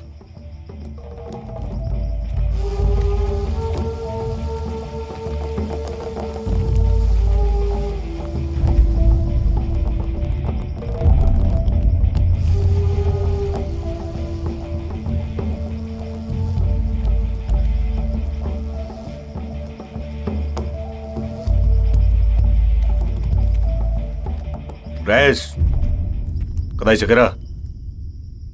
ꯑꯄꯥꯒ ꯑꯃꯩꯒꯤ ꯆꯥꯛꯂꯣꯝ ꯊꯤꯟꯕ ꯂꯥꯛꯄꯅꯦ. ꯑꯃꯩ ꯀꯗꯥꯏ ꯊꯕꯛ ꯁꯨꯕ꯭ꯔꯥ? ꯄꯣꯇꯦꯇꯣ ꯐꯥꯔꯝꯗ ꯁꯨꯕꯅꯦ ꯁꯥꯔ. ꯑꯩꯅ ꯃꯐꯝꯁꯤꯗ ꯉꯥꯏꯒꯅꯤ ꯍꯥꯏꯅ ꯄꯥꯎ ꯊꯥꯕ ꯅꯈꯣꯏ ꯇꯥꯗꯕ꯭ꯔꯥ? ꯀꯅꯥ ꯉꯥꯏꯒꯦꯔꯥ ꯁꯥꯔ? ꯂꯨꯏꯉꯝꯂꯥ ꯀꯩꯗꯧꯉꯩ ꯂꯥꯛꯀꯅꯤ? ꯐꯣꯟ ꯇꯧ ꯌꯥꯝ ꯊꯨꯅ ꯎꯈ꯭ꯔꯨꯜꯁꯤꯗ ꯂꯥꯛꯑꯣ ꯍꯥꯏꯕꯗꯨ ꯀꯧꯕ꯭ꯔꯥ? ꯀꯥꯟꯅꯔꯔꯣꯏꯗ. ꯀꯔꯤꯒꯤ ꯀꯥꯟꯅꯗꯕ? ꯑꯃꯩꯅ ꯂꯥꯛꯅꯕ ꯐꯣꯟ ꯇꯧꯔꯨꯕꯗꯒꯤ ꯔꯤꯡꯉꯝꯂꯥꯗꯣ ꯐꯣꯟ ꯁ꯭ꯋꯤꯆ ꯑꯣꯐ ꯑꯗꯨꯝ ꯊꯝꯈ꯭ꯔꯦ. ꯁꯥꯔ, ꯔꯤꯡꯉꯝꯂꯥꯗꯣ ꯃꯦꯔꯦꯖ ꯇꯧꯈ꯭ꯔꯕꯅꯦ. ꯃꯦꯔꯦꯖ? ꯃꯥꯒꯤ ꯃꯦꯔꯦꯖꯇ ꯅꯈꯣꯏ ꯆꯠꯂꯦ ꯍꯥꯏꯕꯁꯤ ꯆꯨꯝꯕ꯭ꯔꯥ? ꯑꯃꯩꯗꯤ ꯌꯥꯎꯗꯕꯅꯤꯀꯣ ꯁꯥꯔ. ꯑꯄꯥ ꯑꯩꯅ ꯁꯥꯡꯉꯨꯏ ꯃꯤꯑꯣꯏ ꯈꯔꯒ ꯑꯗꯨꯝ ꯆꯠꯄꯅꯦ ꯁꯥꯔ. ꯔꯦꯁ! ꯑꯩꯒꯤ ꯃꯥꯌꯣꯛꯇ ꯂꯩꯔꯕꯗꯤ ꯅꯈꯣꯏ ꯌꯥꯝꯅ ꯋꯥꯒꯅꯤ. ꯅꯈꯣꯏ ꯁꯤꯒꯦꯔꯥ? ꯁꯤꯕꯨ ꯄꯥꯝꯕ꯭ꯔꯥ? ꯑꯩꯒꯤꯗꯤ ꯈꯪꯒꯦꯔꯥ? ꯁꯥꯔ, ꯁꯥꯔ. ꯀꯩꯁꯤꯡ ꯄꯥꯁꯨ ꯂꯥꯛꯄ ꯌꯥꯝ ꯐꯩꯌꯦ.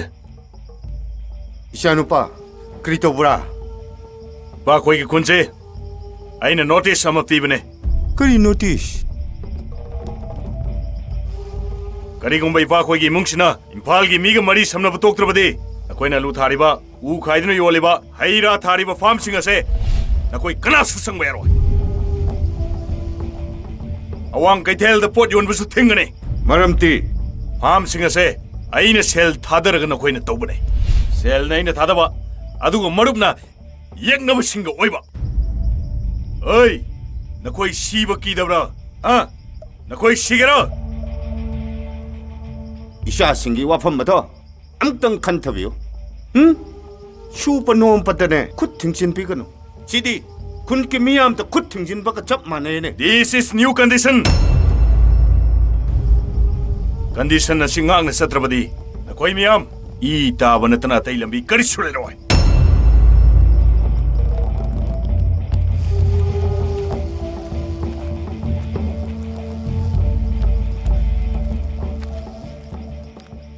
तारबैपा तारबैपा मसे अकन मो ऑर्डर मसे अखोइने करमने इन्नब गौगनी मसे नचा नुपी लमहेन मिदुना थोन मने मा युमना मोहन चंगको या मा सुंचंग चंगन बे यारोइपा सुंचंग चंगन बे यारोइ हाइसिनी अमे 아빠기 와수 다 고네야매. 아이 까나기 와서 따닌데. 이빠기 와 따드버디 능디 끄나기 와 따두이바. 넌 나친도 아이 와도 콩문어. 마이켈 구만 루칭 마마나 거이다 다치는 간기 바이버세. 까나기 망잡으노. 누피네 야비드라가 이몽도 노티스 피버디 마디 미부 만디다. 아메. 아이코이 빵와수 와곰시다. 마이켈 수미니 아이코이 수미니. 이짜누피기 타모이나 콩팜 쳇나 랩크라파타 이몽 마농 오리베 아이코이니 그럼는 폭가니. 미시디 아이코이기 아란바 야우디니. 이빠 마이켈나 피버 퍼니시먼트 까나나 수깍방 엄키다버네. 그리기는 능나 마이켈 어디 안 끼부도 아이디 마이켈 까이나버다이디 이짜누피 까이나버 해니키. चलो 냥 चलो 냥 चलो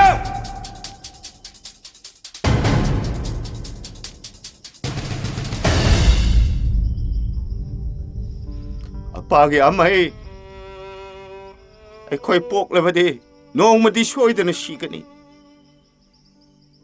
ꯑꯆꯨꯝꯕꯒꯤꯗꯃꯛꯇ ꯁꯤꯕ ꯉꯝꯂꯕꯗꯤ ꯂꯩꯍꯧꯔꯤꯕꯁꯤꯡꯅ ꯀꯥꯎꯕ ꯂꯩꯇꯅ ꯁꯣꯟꯅꯍꯧꯒꯅꯤꯅꯦ ꯄꯥꯔꯁꯣꯅꯦꯜ ꯏꯟꯇꯔꯦꯁꯇ ꯂꯨꯆꯤꯡꯈꯤꯕ ꯃꯤꯑꯣꯏ ꯑꯃꯠꯇ ꯃꯥꯏ ꯄꯥꯛꯈꯤꯗꯕꯅꯤ ꯃꯥꯏ ꯄꯥꯛꯂꯣꯏꯗꯕ ꯂꯨꯆꯤꯡꯕꯒꯤ ꯇꯨꯡꯗꯤ ꯑꯞꯄꯥꯗꯤ ꯈꯛ ꯏꯜꯂꯣꯏꯀꯣ ꯑꯃꯩ ꯄꯥ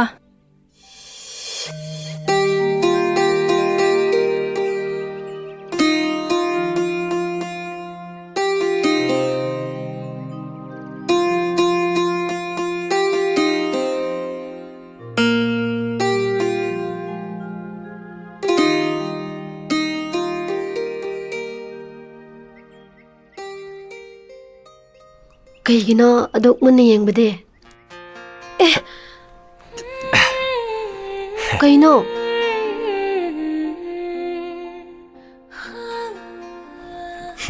이베ꯝ ꯅꯪꯁꯤ ꯑꯩꯈꯣꯏꯗ ꯂꯩꯔꯀꯥꯟꯗꯅꯦ ꯁꯨꯝ ꯐꯖꯈꯠꯂꯛꯄꯒꯤ ꯋꯥꯅꯤꯗ 이빠ꯈꯣꯏ 이나ꯈꯣꯏ ꯇꯥꯅꯤꯅꯦ 이까ꯏꯗ꯭ꯔꯣ ꯅꯃꯥꯏꯗꯣ ꯑꯦ ꯑꯩꯅ ꯅꯪ ꯐꯖꯩ ꯍꯥꯏꯕꯗꯕꯨ ꯀꯩ ꯏꯀꯥꯏꯅꯤꯡꯉꯥꯏ ꯂꯩꯒꯦꯅꯦ ꯏꯁ ꯑꯩꯉꯣꯟꯗ ꯍꯦꯟ ꯐꯖꯕꯤ ꯏꯅꯥꯎꯅꯨꯄꯤ ꯂꯩꯔꯤꯁꯤꯗꯤ ꯃꯥꯏ ꯃꯤꯠꯌꯦꯡ ꯍꯥꯏꯗꯨꯅꯤꯗ 이나우누빠기 맘미따수네 마수 좀 파저람니 아이기 밑다나 낭 해나 파지 으스 낭세 타연디 와얌 강함담네 하우직디 낭 와얌 강해과 마시부니네 로만틱 다이로그 인크리징 럽 하이세 하이타비렉로 낭기 농시바 타모이 따무농다 숨따옥 싸다나바 잭신나 탐자라게 한도 온달래 마시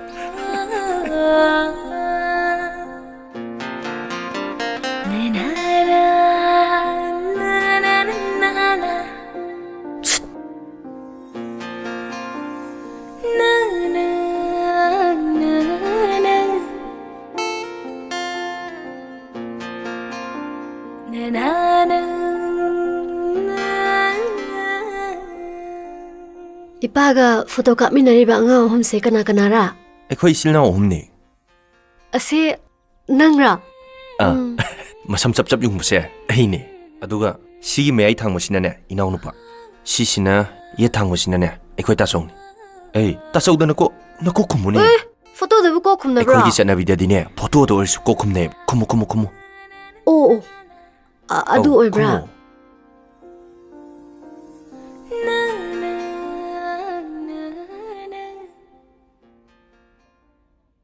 야래 야이마 빠바 라우 빠가 와리 사실라 비면낭 중아이코 와리 사실라오네 톰바 빠바세 낭길립나 그냥 와리바 빠바 립딜로레 아도 마탐 크라 상타게나 칼리 이때마가 정콤비가세 샤도나바 야드레 빠바 아두나 마탐 크라 상타게나 칼리 빠바 마코야니나 마나드라바 강룩기 닝올 오저버수 복민나바 마치마나우 막까 짬만한 행민나리베세 아이코이기 라이박 파르바니네 아이기 와칼다 라이오이 크라바나마 아니에두나 아이코이부 악비 셴비르게 하이드나 랑올락라바라 칼림니네 에이 이목싱부 루나 또비코샤샤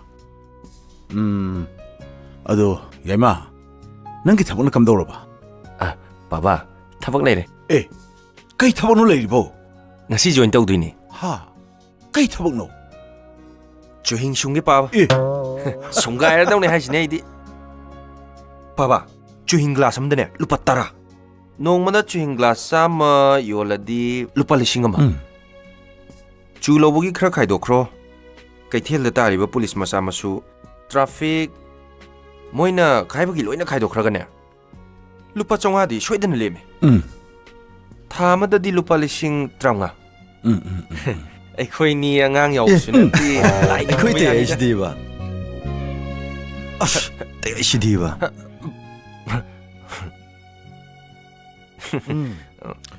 야이다. 생나 하이나 버시디게 했나 봐봐. 아따이 그림tal 있지. Attention please. Hojik sak loisere. Thaba ingang chanagadaba. Chaga saba charaga chatpiu. Khutsa chamthoknaba asaba ising amadi sapon bathroom da thamjare. Charamdai amadi chawa toklaga. Afaba sapon sizinaduna khut sengna hamtokpiu. Khut sengna hambana laina changadabadagi 10% phawudi ngakthokpa ngami. Thank you.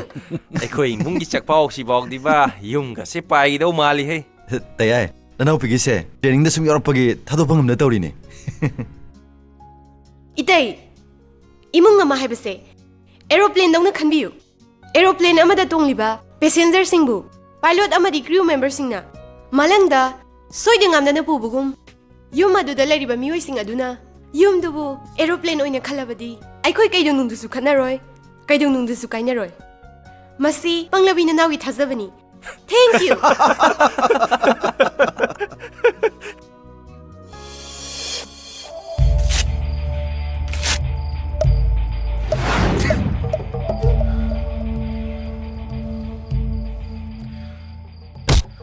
Surrender. I will surrender to war. Never. Impossible. Sir, I do what I kind of get, sir. Park the Lisa in a Kanmato. Hi. Tea young baby, it's silly, sir. I do what I kind of get, sir.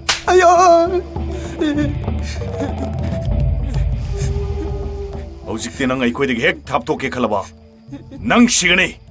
Shiba ki drabadi chelo. Chela la kap to natra, sir. Kap kane.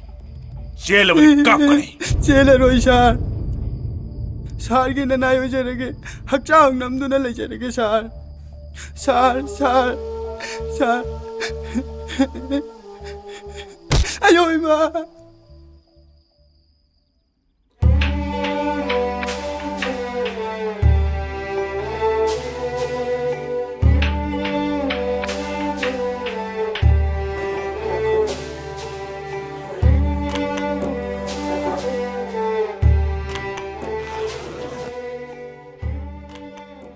아이 돈바 깔리기는 능 몰라오네. tare paba chakhombi cha do puthroe 이빠기 립동아 실로래. au paba 아이 후직 포스팅 마품다 셀러니. 낭때 깨텐 자크보. te ding se ke thengkaro hebne paba 그이기. paba thinne hebne 오오오오오. 마이코. 아도 능 립티 감도봐. paba lipudi lore da paba aduda chakhombi ga itemaga tap napsana lebasida chache heba paba ngamdreda baba ai lili che yo chabi ge cham hek mane ma ga bo hek pulurba mi khudi makche hek ta setok na ba ya da bajani tap nap chaner ge hek ta leram bajani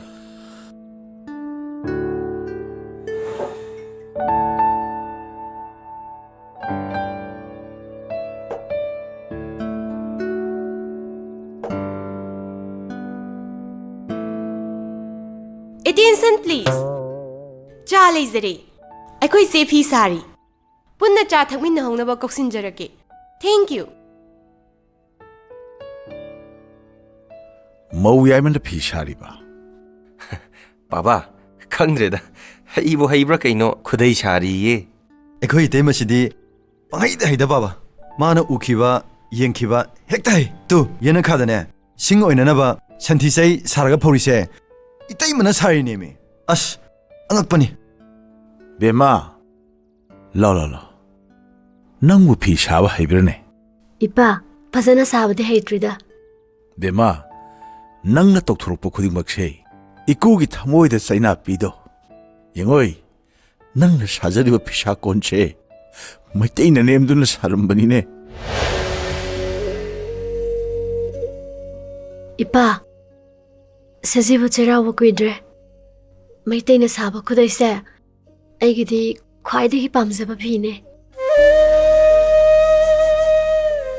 ꯃꯥꯟꯅꯗ꯭ꯔꯕ ꯃꯆꯨꯅ ꯄꯨꯜꯂꯒ ꯁꯥꯕ ꯈꯨꯗꯩꯁꯤꯅ ꯃꯥꯟꯅꯗꯕ ꯌꯨꯝꯅꯥꯛ ꯑꯣꯏꯈ꯭ꯔꯕ ꯃꯆꯤꯜ ꯃꯧꯄ꯭ꯋꯥꯕꯨ ꯇꯣꯉꯥꯟ ꯇꯣꯉꯥꯟꯕ ꯁꯥꯒꯩ ꯑꯣꯏꯅꯈ꯭ꯔꯕꯁꯨ ꯅꯨꯡꯁꯤꯅꯕꯗꯤ ꯁꯦꯡꯅ ꯂꯩꯔꯤ ꯍꯥꯏꯕꯗꯣ ꯇꯣꯠꯅ ꯇꯤꯟꯅꯔꯤꯕ ꯃꯆꯨꯁꯤꯅ ꯇꯥꯛꯏꯌꯦ ꯏꯄꯥ ꯏꯃꯧꯒꯤ ꯋꯥꯍꯟꯊꯣꯛꯁꯤ ꯀꯌꯥꯗ ꯐꯖꯈ꯭ꯔꯕ ꯍꯟꯗꯛꯀꯤ ꯁꯖꯤꯕꯨ ꯆꯩꯔꯥꯎꯕꯒꯤꯗꯃꯛ ꯑꯩꯒꯤ 이ꯕꯨꯡ ꯑꯃꯩꯒ 이빠가 ꯅꯃꯧꯅ ꯈꯨꯗꯣꯜ ꯇꯝꯖꯔꯨꯒꯦꯀꯣ 이빠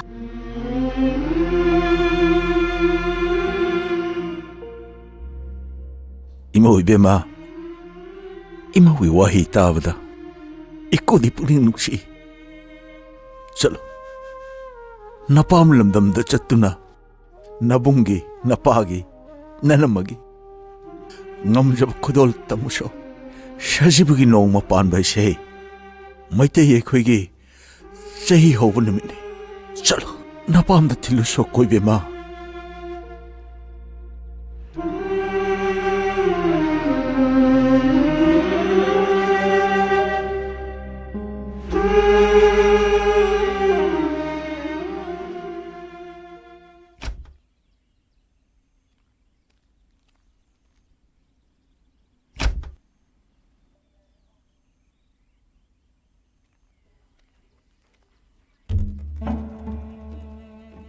Sir Michael na kaubudo kari haibra ꯀꯔꯤꯒꯨꯝꯕ ꯔꯤꯡꯉꯝꯂꯥꯕꯨ ꯌꯨꯝꯁꯤꯗ ꯆꯪꯍꯜꯂꯕꯗꯤ ꯑꯩꯈꯣꯏꯕꯨ ꯈꯨꯟꯗꯒꯤ ꯇꯥꯟꯊꯣꯛꯀꯅꯤ ꯍꯥꯏꯗꯨꯅ ꯂꯨꯆꯤꯡꯕꯁꯤꯡꯅ ꯋꯥꯔꯦꯞ ꯂꯧꯈ꯭ꯔꯦ ꯃꯁꯦ ꯅꯪꯒ ꯏꯄꯥꯒꯅ ꯊꯣꯟꯕꯅꯦ ꯍꯧꯖꯤꯛꯇꯤ ꯑꯩꯒꯤ ꯏꯆꯟ ꯔꯤꯡꯉꯝꯂꯥ ꯈꯨꯟꯁꯤꯗ ꯆꯪꯍꯟꯒꯅꯨ ꯍꯥꯏꯕꯁꯦ ꯏꯄꯥꯒ ꯅꯪꯒꯅ ꯌꯥꯒꯗꯕꯅꯤ ꯑꯩꯃꯛꯅ ꯄꯣꯛꯆꯕ ꯏꯆꯥꯄꯨ ꯑꯩꯒꯤ ꯌꯨꯝꯗ ꯆꯪꯍꯟꯕ ꯌꯥꯔꯣꯏ ꯍꯥꯏꯕꯁꯤꯕꯨ ꯑꯩꯒꯤ ꯏꯆꯤꯟꯁꯤꯅ ꯏꯆꯥꯗ ꯍꯥꯏꯕ ꯉꯝꯒꯗ꯭ꯔꯥ ꯍꯥꯏꯕ ꯉꯝꯕ ꯇꯥꯕꯅꯤꯅꯦ ꯏꯄꯥ ꯑꯩꯈꯣꯏ ꯃꯥꯏꯀꯦꯜꯒꯤ ꯃꯈꯥꯗ ꯍꯤꯡꯉꯤꯕꯅꯦ ꯃꯁꯤ ꯀꯥꯎꯒꯅꯨ ꯃꯥꯏꯀꯦꯜꯁꯦ ꯇꯧꯒꯦ ꯍꯥꯏꯕꯗ ꯉꯝꯕꯅꯤ ꯈꯨꯟꯁꯤꯗꯒꯤ ꯌꯨꯝꯁꯤꯗꯒꯤ ꯇꯥꯟꯊꯣꯛꯄ ꯉꯝꯕ ꯃꯤꯅꯤ ꯆꯥꯛ ꯄꯤꯖꯗꯕꯁꯨ ꯉꯝꯕ ꯂꯩꯍꯟꯕꯁꯨ ꯉꯝꯕ ꯍꯤꯡꯍꯟꯕꯁꯨ ꯉꯝꯕ ꯑꯩꯈꯣꯏꯅ ꯀꯔꯤ ꯇꯧ ꯉꯝꯒꯅꯤ ꯊꯣꯛꯈ꯭ꯔꯕ ꯊꯧꯗꯣꯛ ꯍꯟꯅ ꯍꯟꯅ ꯅꯤꯡꯁꯤꯡꯉꯒ ꯀꯔꯤ ꯀꯥꯟꯅꯒꯅꯤ ꯅꯪ ꯋꯥ ꯉꯥꯡꯒꯅꯨ 이빠가 ꯅꯪꯒꯅ 야ꯕꯗꯒꯤ ꯃꯁꯤ ꯊꯣꯛꯈꯤꯕ ꯉꯥꯛꯇꯅꯤ ꯑꯩ ꯂꯣꯏꯅ ꯈꯪꯉꯦ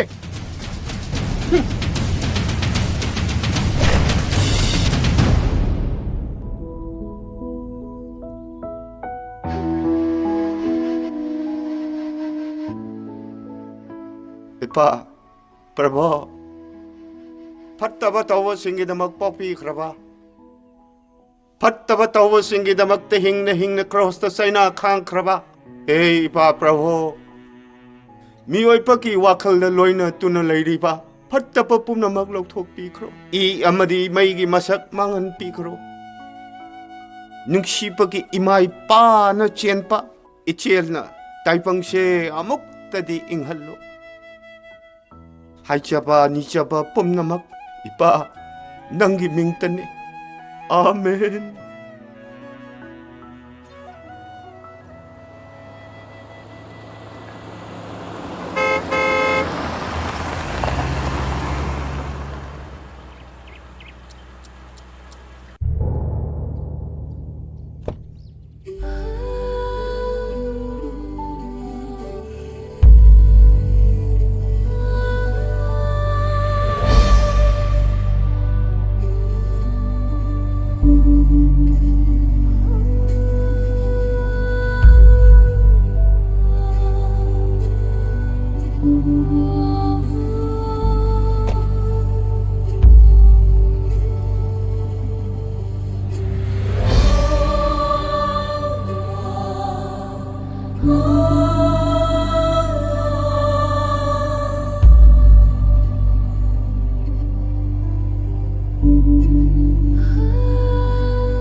La'o Chang lo ra lo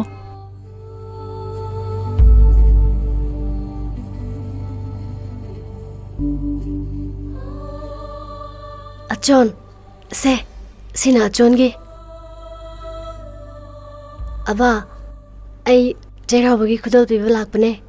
Maitei singi chatnabida sajibogi nong mapanbada mapamna ningol singna khudal piba chatnaye. Yengo, sigi khudai se aina samne.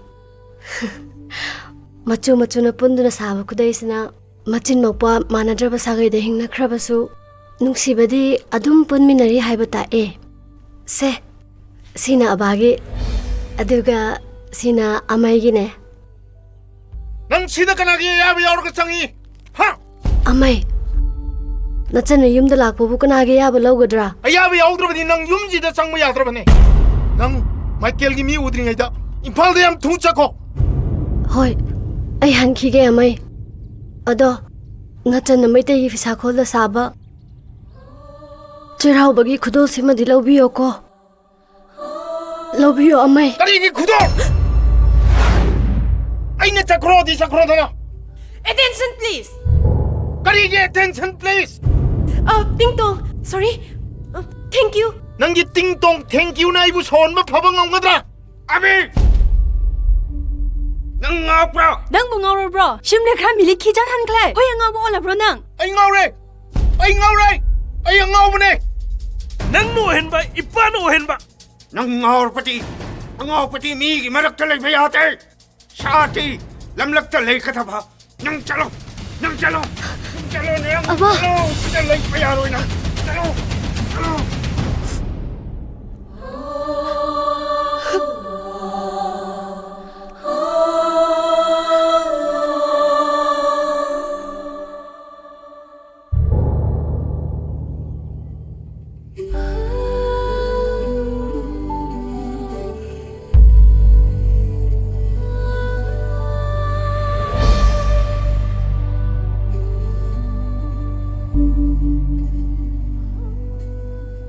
Aba. Lamhenbi hai mai indabi na chabu. Aigi amai na ngakpidre. Nungsina tamjaba aigi khudol amai na lawbidre. Ai khudol se puduna hankrage ko aba. Apagi ringamla. Nang krigi sabro. Nang ki amay na ne. Nang pu nung mati shoy na nung sikani. Numit tuda. Nang ki kudol se apana. Nang ki amay te sinake ko. Kada apada kudol se sinaramo. Aba.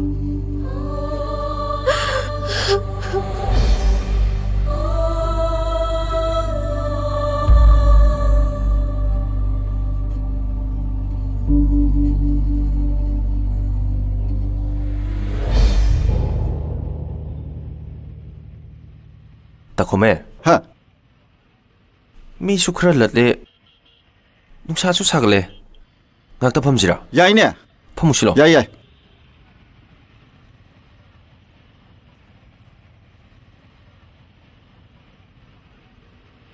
Takome. U khaiba yawbududagidi chuhing sumbasina hakchang dikhar saphaigo. Kari wano ne bungo. U khaiba isi thaba khaiba hinara minine thaina. Kana gumbadi I obo bog yawnari minia. Thabak lai tabai subni. Ihak thakta takomayo shu ukul chatpa yagitre ai takomayo laman yam toleda. Ngai khone. Laman lai deibo. Lili ka nanga hara hara lai minari netro. Hausi pawogidi pat pat tatnari hai tari. Noi pabung su yang pokpi tu posting tare dai. Nanau pa ka nanau pi ka su. Airport ta thabak tawe dai. Yum da di Lili ma thandal lai ra bro. Inau pa budi sakre. Inau no pidudi mache ma thandal he hobudo nuai ta. Oh. Makhoy ani adum le minari. Ngai kho. Lili bo ma pam da pa phong na drabo. Takome yam nuai ta ba thodom thokre da. Kari thodom no ne. Mamang thagi saji bu chairau budo. Manau no piga ekhoi Liliga moyum da chalui. Ha. Makhuna sajaba khudai amamam. Ibai ga ikubok ga gi khudol tam chaluba. Adu di kam dora. Inthi nungai na tawtre da. Yum da halaga pangkap ta kapi. ꯃꯗꯨꯃꯛꯅꯁꯨ ꯃꯅꯥꯎꯅꯨꯄꯤꯗꯨꯅꯅꯦ ꯂꯤꯂꯤꯕꯨ ꯊꯥꯗꯣꯛꯑꯒ ꯆꯠꯄ ꯉꯝꯗꯕ. ꯑꯩꯁꯨ ꯈꯪꯉꯤ ꯃꯥꯒꯤ ꯃꯕꯨꯡꯗꯣ ꯌꯥꯝ ꯀꯨꯏꯅ ꯁꯥꯎꯒꯟꯕ ꯃꯤꯅꯤ. ꯑꯗꯣ ꯇꯥꯈꯨꯝꯍꯦ ꯉꯁꯤꯁꯦ ꯑꯩꯈꯣꯏ ꯂꯩꯀꯥꯏꯒꯤ ꯂꯩ ꯍꯔꯥꯎꯕꯗꯕ ꯑꯗꯩꯗꯨꯗ ꯑꯩꯈꯣꯏ ꯂꯤꯂꯤꯒ ꯑꯩꯈꯣꯏ ꯏꯅꯥꯎꯄꯤꯒ ꯖꯒꯣꯏ ꯁꯥꯅꯤ. ꯇꯥꯈꯨꯝꯍꯩꯁꯨ ꯉꯥꯏ ꯀꯣꯏꯊꯣꯔꯛꯀꯦꯔꯣ? ꯑꯦ ꯌꯥꯏꯅꯦ ꯁꯦꯟ ꯊꯒꯥꯏꯒꯦꯅꯦ. ꯆꯥꯎꯕ ꯀꯨꯏꯔꯦ ꯅꯤꯡꯊꯧꯕ ꯁꯥꯡꯕ ꯀꯨꯏꯔꯦ ꯅꯤꯡꯊꯧꯕ ꯋꯥꯡꯕꯁꯨ ꯀꯨꯏꯔꯦ ꯅꯤꯡꯊꯧꯕ ꯀꯨꯏꯔꯦ ꯂꯧꯍꯨꯝꯃꯛꯀꯤ ꯃꯄꯨꯔꯦ ꯂꯣꯏꯔꯤꯕ ꯁꯤꯡꯎꯗꯅ ꯅꯇꯤꯛ ꯆꯥꯎꯕꯅꯤ ꯈꯨꯌꯨꯝꯅ ꯌꯥꯏ ꯍꯛꯄꯅꯤ ꯁꯤꯡꯎꯕ ꯉꯥꯡꯂꯨ ꯈꯨꯌꯥ ꯈꯥꯡ ꯑꯁꯤ ꯀꯨꯔꯨ ꯅꯣꯡꯖꯥꯗ ꯅꯃꯨ ꯃꯣꯏꯕꯤ ꯑꯩꯈꯣꯏꯅ ꯖꯒꯣꯏ ꯑꯈꯣꯊꯦ ꯀꯆꯔꯒꯤ ꯂꯥꯏꯅꯤꯡꯊꯧ.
ꯂꯨꯏꯉꯝꯂꯥꯎꯕꯨ ꯎꯈ꯭ꯔꯨꯜꯁꯤꯗ ꯑꯃꯨꯛ ꯆꯪꯍꯜꯂꯣꯏ ꯍꯥꯏꯅ ꯁꯥꯏꯟ ꯇꯧ. ꯏꯝꯐꯥꯜꯒ ꯑꯃꯨꯛ ꯁꯝꯅꯔꯣꯏ ꯍꯥꯏꯕꯁꯤ ꯁꯥꯏꯟ ꯇꯧ. ꯃꯗꯨ ꯍꯥꯏꯕꯤꯒꯅꯨ ꯁꯥꯔ. ꯔꯤꯡꯉꯝꯂꯥ ꯑꯩꯒꯤ ꯑꯃꯠꯇ ꯉꯥꯏꯔꯕ ꯏꯆꯟꯅꯤ. ꯑꯩꯅ ꯃꯥꯕꯨ ꯆꯠꯈ꯭ꯔꯣ ꯍꯥꯏꯅ ꯇꯥꯟꯈꯤꯕ ꯅꯨꯃꯤꯠꯇꯨꯗꯒꯤ ꯑꯩꯒꯤ ꯊꯃꯣꯏꯗ ꯊꯦꯝꯕ ꯌꯥꯗꯅ ꯀꯞꯄꯤ. ꯏꯆꯤꯜ ꯂꯤꯛꯄ ꯀꯥꯏꯅꯍꯜꯂꯒ ꯀꯔꯤ ꯇꯣꯡꯖꯕꯅꯣ ꯁꯥꯔ? ꯑꯩꯒꯤ ꯅꯠꯇꯦ, ꯀꯥꯡꯂꯨꯞ ꯑꯃꯒꯤꯅꯤ. ꯀꯥꯡꯂꯨꯞ ꯑꯃꯒꯤ ꯑꯄꯨꯟꯕ ꯁꯛꯇꯝ ꯁꯥꯒꯠꯄꯗ ꯏꯝꯐꯥꯜꯒ ꯆꯦꯠꯄ ꯃꯔꯤ ꯊꯝꯂꯒꯗꯤ ꯀꯥꯏꯍꯜꯂꯦ. ꯑꯩ ꯅꯪꯗꯤ ꯑꯩꯒꯤ ꯊꯃꯣꯏꯒꯤ ꯃꯩꯆꯥꯛ ꯈꯪꯗꯦ. ꯅꯐꯝꯗ ꯑꯩꯅ ꯄꯥꯡꯈꯤꯕ ꯀꯌꯥ ꯃꯗꯨꯒꯤ ꯃꯃꯜ ꯅꯪꯅ ꯈꯪꯗꯦ. ꯏꯝꯐꯥꯜꯒꯤ ꯃꯤꯑꯣꯏꯔꯒ ꯑꯩꯒꯤ ꯑꯁꯥꯎꯕ ꯃꯩ ꯍꯧꯋꯦ ꯍꯥꯏꯕꯁꯦ ꯅꯪ ꯈꯪꯗꯦ. ꯅꯪꯒꯤ ꯈꯨꯟꯖꯥꯁꯤꯡꯅ ꯈꯪꯗꯦ. ꯅꯨꯡꯁꯤꯕ ꯃꯥꯡꯍꯟꯁꯦ ꯍꯥꯏꯕꯗ ꯄ꯭ꯔꯚꯨꯅ ꯌꯥꯒꯗꯕ ꯅꯠꯇꯦꯅꯦ ꯁꯥꯔ. ꯄꯥꯟꯗꯝ ꯑꯃ ꯐꯪꯅꯕ ꯍꯣꯠꯅꯕꯗ ꯅꯨꯡꯁꯤꯕ ꯈꯔꯗꯤ ꯅꯦꯠꯊꯠꯂꯝꯕ ꯇꯥꯏ. ꯅꯨꯡꯁꯤꯕ ꯃꯥꯡꯍꯟꯕꯗꯤ ꯑꯃꯩ ꯀꯩꯁꯤꯡꯒꯤ ꯊꯃꯣꯏꯅ ꯉꯝꯗꯦ. ꯅꯪ ꯉꯝꯗꯦ. ꯑꯩ ꯉꯝꯗꯦ ꯁꯥꯔ. ꯅꯪ ꯉꯝꯗꯦ. ꯑꯩ ꯉꯝꯗꯦ ꯁꯥꯔ. ꯑꯩ ꯉꯝꯗꯦ ꯁꯥꯔ.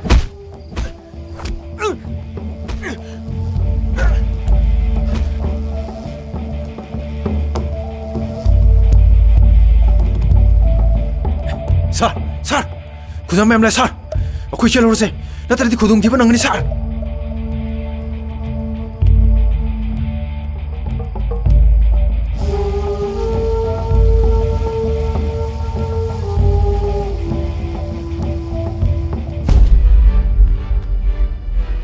Amay! Amay!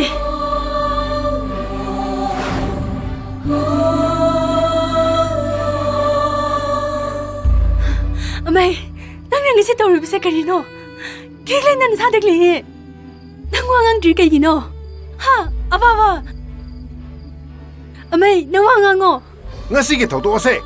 Sumdabane! Michambo suktina tawbase! Ay yaningte! Maramasina! Ngasitaki! ꯑꯩꯈꯣꯏꯒꯤ ꯈꯨꯟꯇ ꯃꯤꯇꯣꯞ ꯆꯪꯄ ꯊꯤꯡꯀꯠꯇꯕꯅꯦ. ꯅꯍꯥꯟ ꯗ꯭ꯌꯨꯇꯤ ꯇꯧꯗꯨꯅ ꯈꯨꯜ ꯑꯁꯦ ꯉꯥꯛꯀꯅꯤ. ꯑꯗꯨꯒ ꯍꯧꯖꯤꯛꯇꯤ ꯑꯩꯈꯣꯏ ꯑꯋꯥꯡ ꯀꯩꯊꯦꯜꯗ ꯄꯣꯠ ꯌꯣꯟꯕ ꯇꯣꯛꯂꯒ ꯏꯝꯐꯥꯜꯗ ꯑꯣꯏꯅ ꯌꯣꯟꯈꯠꯇꯕꯅꯦ.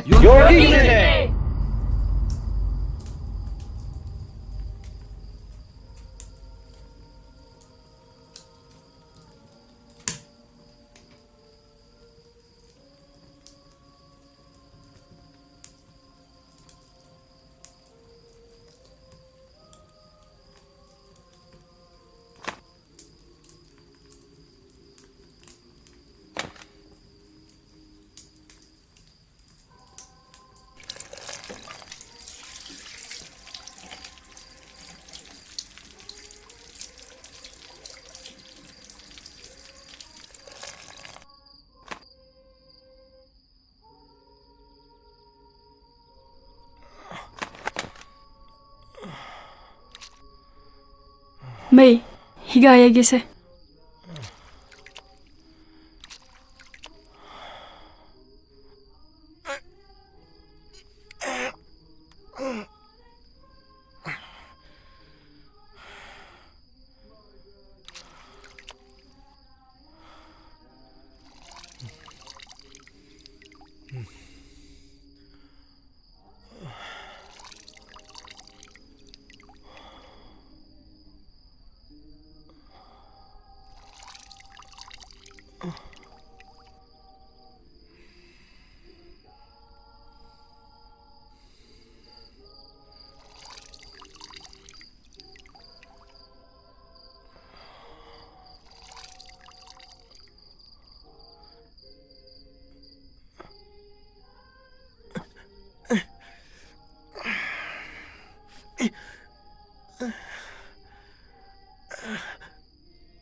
Imphal bot yolubado sendon yam leye haye. Akhoi gisu alu khamen leri singse loina pathila e. Aisu imphal da chattuna yolu sera khalini. Ipasu ahal oirabani na. Hanugum imphal chatlo haibado ai hainingde. Bot singse yondrabadi kadai dagi selakani. Imphal chatlaga pot yolu sera mai.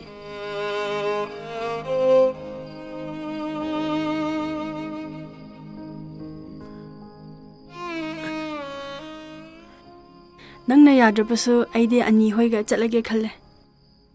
Yumda sum phamaga amma thak tai kran sen thadarak toino.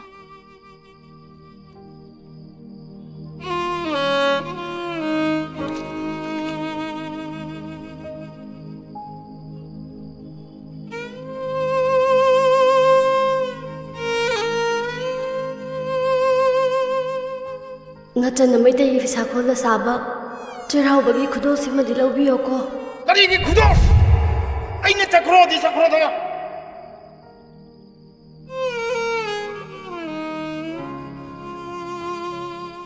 Grace Grace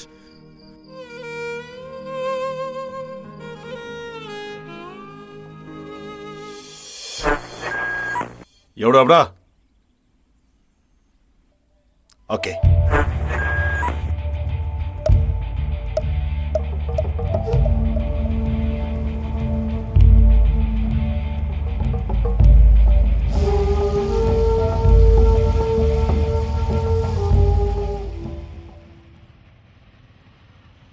Hello.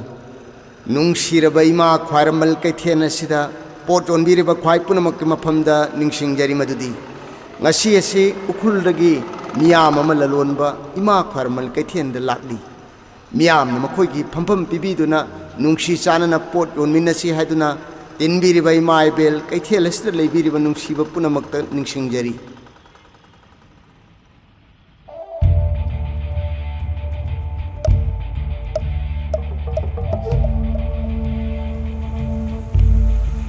Hey, kamu, gari kamu, side to, side. Gari loi kamu, side loi lero. Nupasing loi kumo.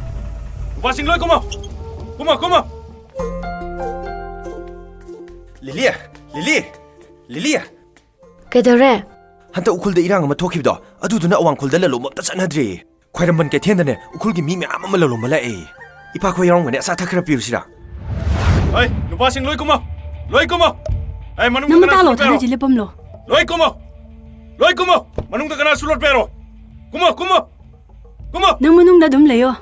Kumo. Akhoi imphal da lalon balakni noi kana no Aikoi kangla na koi kari sukana roi. Sahi cha banatna. Kakalo. Gari mama leo. Ukhurun dalo. Chalo. Ukhurun dalo. Akhoi misamne. Akhoi bu ning tamna. Pojon ma phangalo. Gari gi ning tamba. Kana gi ning tamba. Hey! Gari do mama le to. Isa.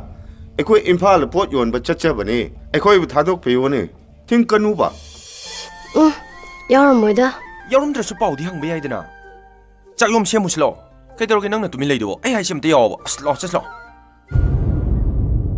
ꯑꯩꯒꯤ ꯑꯃꯩꯗꯣ ꯑꯩꯉꯣꯟꯗ ꯍꯧꯖꯤꯛꯁꯨ ꯁꯥꯎꯕ ꯐꯔꯝꯈꯤꯔꯣꯏ ꯃꯥꯅ ꯁꯥꯎꯈ꯭ꯔꯕꯗꯤ ꯈꯨꯟ ꯄꯨꯝꯅꯃꯛ ꯀꯤꯟꯅꯕꯅꯦ ꯑꯁ ꯂꯤꯂꯤ 이바이 사오보 그냥 그 사오도이노바 이바이도 사오보 파나보네 이바이 핵 우버가네 아이 콩상나 팅토가 괴람자라게바 러 팅이바 러시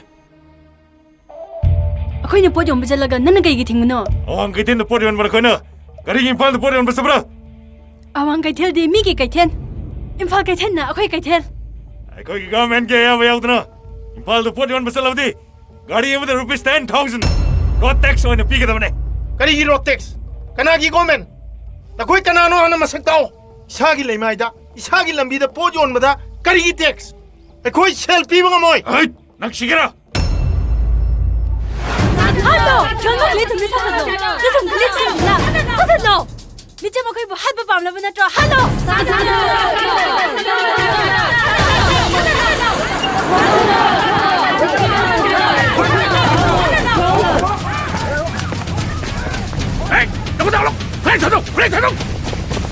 헤이 헤이 랄롬바 싱샤이 스커터 부고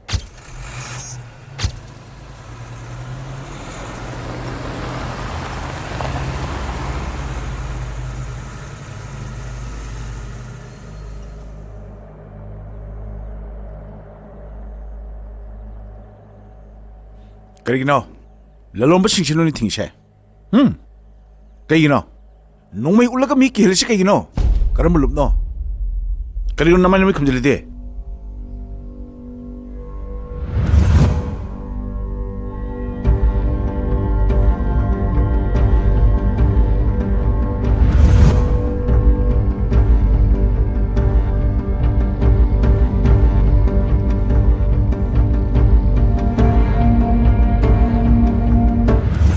누비시그나노 하요 낭기 벌시리 야울리바 포토시그나기노 막 아이기 마네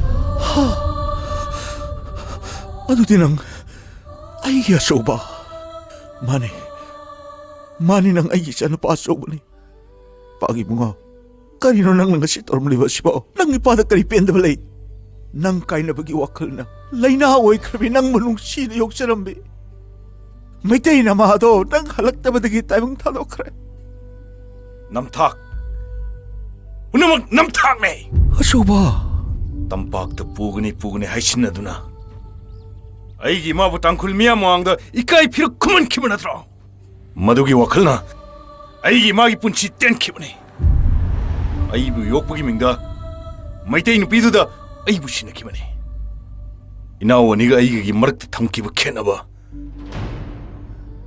낭디 디우지를 윰퍼 모이르가 낭디 까리 슈칸기네 아이부 남자 살아원키 hꯧ직디 아이 lambi amada chatle gaman amagi makhada aigi thau pangthokni hingminnabagi shuina kiba kaya na mari oikiba madu phungakna dana tangwai ohenduna nekhairaga manghangadra ai gaman natna kanagu mamata gai mari lende ai bu thado ngaikho kadai dana namna chatliba ai lambi hangano ngasi paga thengna mitsidagi nang amuk hanna chatkiba yarora choba nangna pen khideba pumnamak samthoknarge haina napai namangda lebli migi thonchina nakok tamai puduna chatkana aingonda kanagi thonchi lekide nonglegi som phangdana kramba pambi lengani niklibasidi penda bugi masakne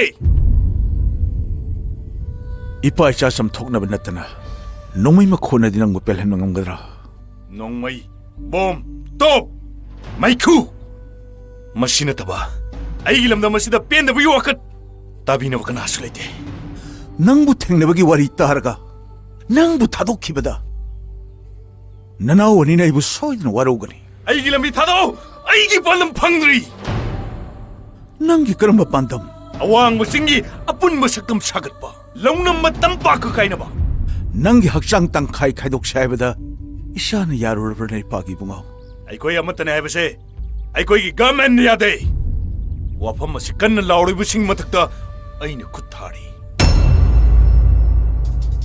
napa aibu hat pading amgadra ꯑꯩꯒꯤ ꯂꯝꯕꯤꯗ ꯑꯊꯤꯡꯕ ꯄꯤꯔꯛꯄ ꯀꯌꯥꯕꯨ ꯑꯩꯅ ꯂꯦꯝꯅ ꯊꯥꯈꯤꯗꯦ ꯉꯁꯤꯁꯨ ꯍꯧꯖꯤꯛꯃꯛꯁꯨ ꯊꯥꯔꯣꯏ ipana seliba phijon chipaiduna aisu wasakre pona pham ima leba kasibu yetum maton de pak lerik ama phawa machet tahalo hebse ai ki wasakni lo nangi pandam phangnaba nangi wasak ngaknaba isagi ningba thungnaba ipabu hana halamo nongmai do piu halo ipabu halo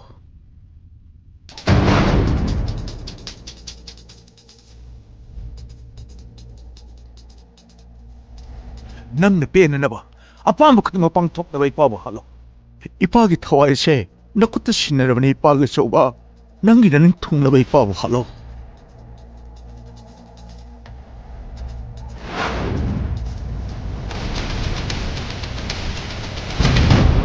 마부 타놓고 마살란코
마, 낭부 이라이벅드 탐방음적이고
그대로게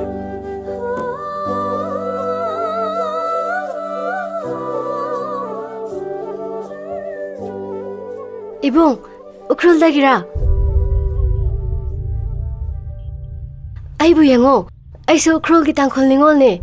Ukrul ki miyam pumba Imphal le pot yonba la eta bada. Aisu aigi nupa ga loina na cha tha khara dang. Kaithel sida thilak pane. ꯑꯩꯁꯦ ꯑꯃꯩ ꯀꯩꯁꯤꯡ ꯑꯃꯗꯤ ꯒ꯭ꯔꯦꯁꯀꯤ ꯃꯆꯟꯅꯦ ꯅꯈꯣꯏꯒꯤ ꯃꯔꯛꯇ ꯑꯩꯒꯤ ꯏꯕꯨꯡ ꯑꯣꯏꯅꯃꯒ ꯌꯥꯎꯔꯛꯄ꯭ꯔꯣ ꯑꯗꯨꯗꯤ ꯑꯩꯈꯣꯏ ꯃꯈꯣꯏꯕꯨ ꯌꯦꯡꯒꯦꯀꯣ ꯆꯠꯁꯤ ꯔꯤꯡꯉꯝ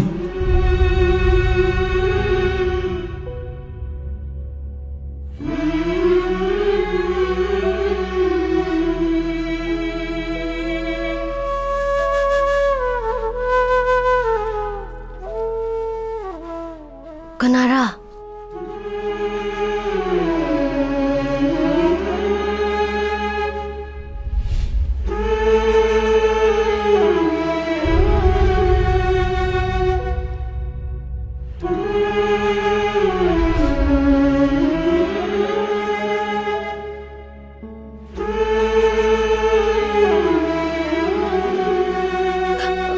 ꯑꯃꯩ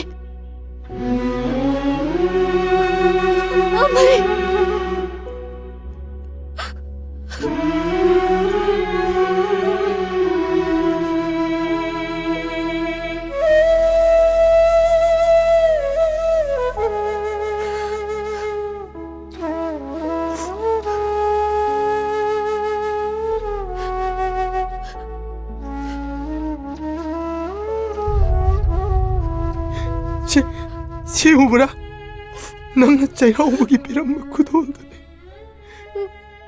ꯅꯪꯒꯤ ꯃꯆꯨ ꯃꯆꯨꯅ ꯁꯦꯝꯕ ꯈꯨꯗꯣꯜꯁꯤꯅ ꯑꯩꯕꯨ ꯅꯅꯥꯛꯇ ꯄꯨꯟꯗꯨꯅ ꯆꯤꯡꯗꯨꯅ ꯄꯨꯔꯛꯄꯅꯦ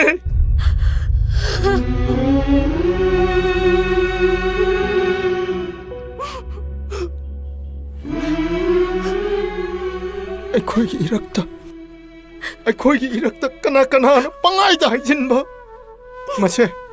ꯃꯁꯦ ꯑꯩꯈꯣꯏ ꯊꯥꯖꯒꯨꯝꯁꯤ ꯀꯥꯡꯂꯨꯞ ꯀꯅꯥꯕꯨꯁꯨ ꯏꯟꯊꯣꯛꯄ ꯂꯩꯇꯕ ꯈ꯭ꯋꯥꯏꯔꯝꯕꯟ ꯀꯩꯊꯦꯜꯁꯤꯅ ꯍꯦꯛ ꯂꯩꯔꯤꯕ ꯃꯈꯩꯗꯤ ꯑꯩꯈꯣꯏ ꯀꯅꯥꯃꯠꯇꯅ ꯀꯥꯏꯅꯍꯟꯕ ꯉꯝꯃꯣꯏ ꯈ꯭ꯋꯥꯏꯔꯝꯕꯟ ꯀꯩꯊꯦꯜꯁꯦ ꯅꯨꯡꯁꯤ ꯀꯩꯊꯦꯜꯅꯤꯀꯣ ꯉꯁꯤꯗꯤ 이철기 밍세 ꯑꯩꯅꯁꯨ ꯏꯝꯐꯥꯜꯒꯤ ꯂꯤꯂꯤ ꯍꯥꯏꯅ ꯀꯧꯔꯝꯒꯦ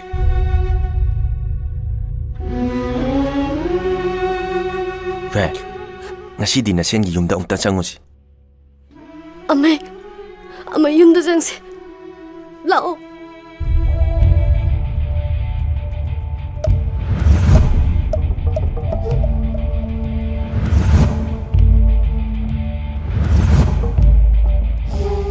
ꯁꯥꯔ ꯃꯥꯏꯀꯦꯜ ꯑꯩꯒꯤ ꯏꯆꯟꯒ ꯏꯁꯦꯟꯒꯗ ꯑꯦꯇꯦꯛ ꯇꯧꯒꯦ ꯈꯟꯒꯅꯨ ꯃꯈꯣꯏꯒꯤꯗꯃꯛꯇ ꯑꯃꯩ ꯀꯩꯁꯤꯡ ꯂꯩ ꯍꯥꯏꯕꯁꯦ ꯀꯥꯎꯒꯅꯨ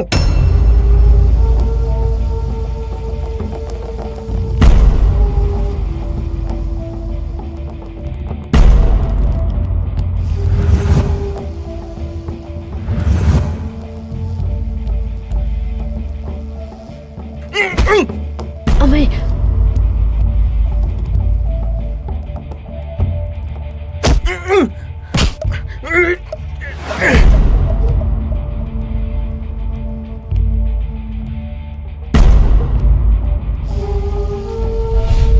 Sinanaw kaya no? Inaw nupa amaga, iyambaga ako'y humne. Inaw ama, iyamba ama, na sinanaw ahum! Oy, nama na pa sa kukan panggalam gani. Nama na pa kita pagtawi. Ako'y ipabong do. Pulis ne. Pulis! Pulis! Pulis! Pulis! Tacho! Nang buka na nalay bagay. Ay nagmuti magamit Tacho. Ay!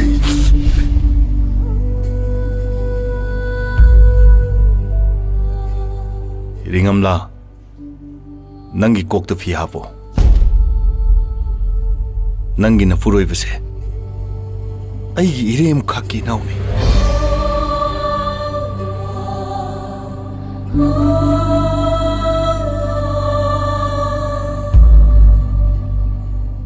Aduti nang aigi iyamba. Yaima, nang na leshem ko budi yam na karam na kangani. Aigi lama kangi mingkol, mai ken na te. Ay senang ginayamahan at sa ubane. Tacho! Yaima! 같아서.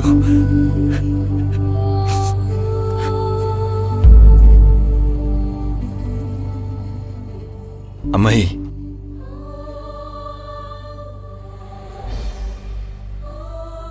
낭디의 쏨마니 ꯑꯆꯨꯝꯕꯒꯤ ꯂꯨꯆꯤꯡꯕ ꯅꯪꯅ ꯅꯨꯡꯁꯤ ꯄꯨꯡ ꯑꯁꯤꯗ ꯍꯥꯟꯅ ꯂꯦꯞꯇꯨꯅ ꯂꯩꯔꯝꯃꯤ. ꯉꯁꯤꯗꯤ ꯏꯊꯥꯎ ꯍꯥꯏꯅ ꯃꯤꯡꯒꯧꯒꯦ. ꯅꯨꯡꯁꯤꯕꯒꯤ ꯄꯨꯡ ꯑꯁꯤꯗ ꯈꯣꯡꯐꯝ ꯆꯦꯠꯅ ꯂꯦꯝꯃꯤꯟꯅꯁꯤ. 이타오. 이타오.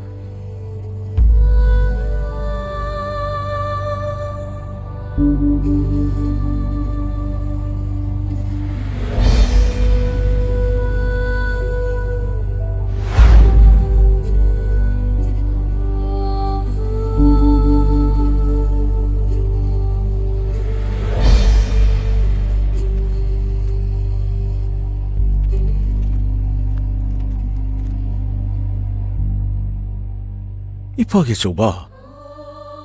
낭기 와헬 로이드나 낭나 할락바 마탐다 싱롤 마빤나 까자오 마빨 오리바 나욤 나름 담마시다 할로.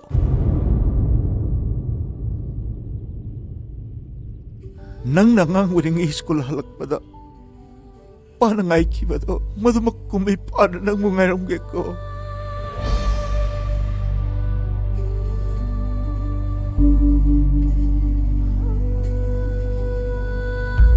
이파게 좁아.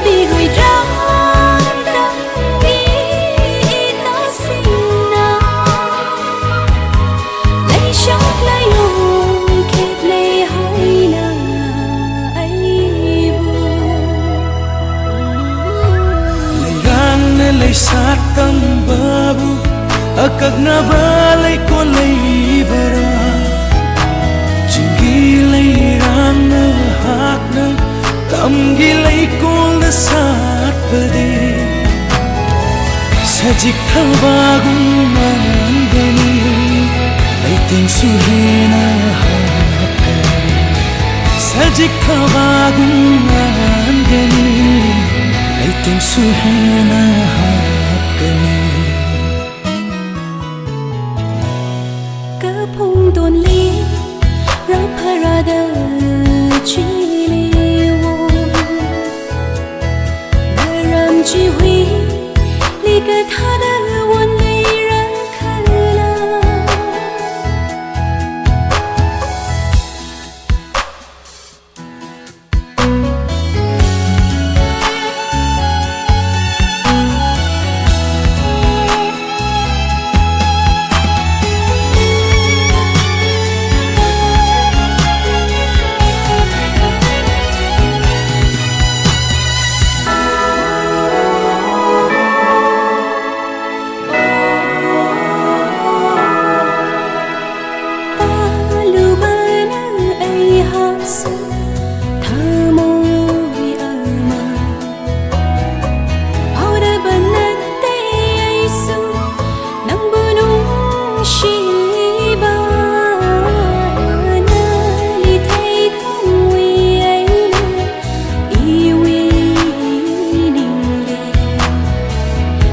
She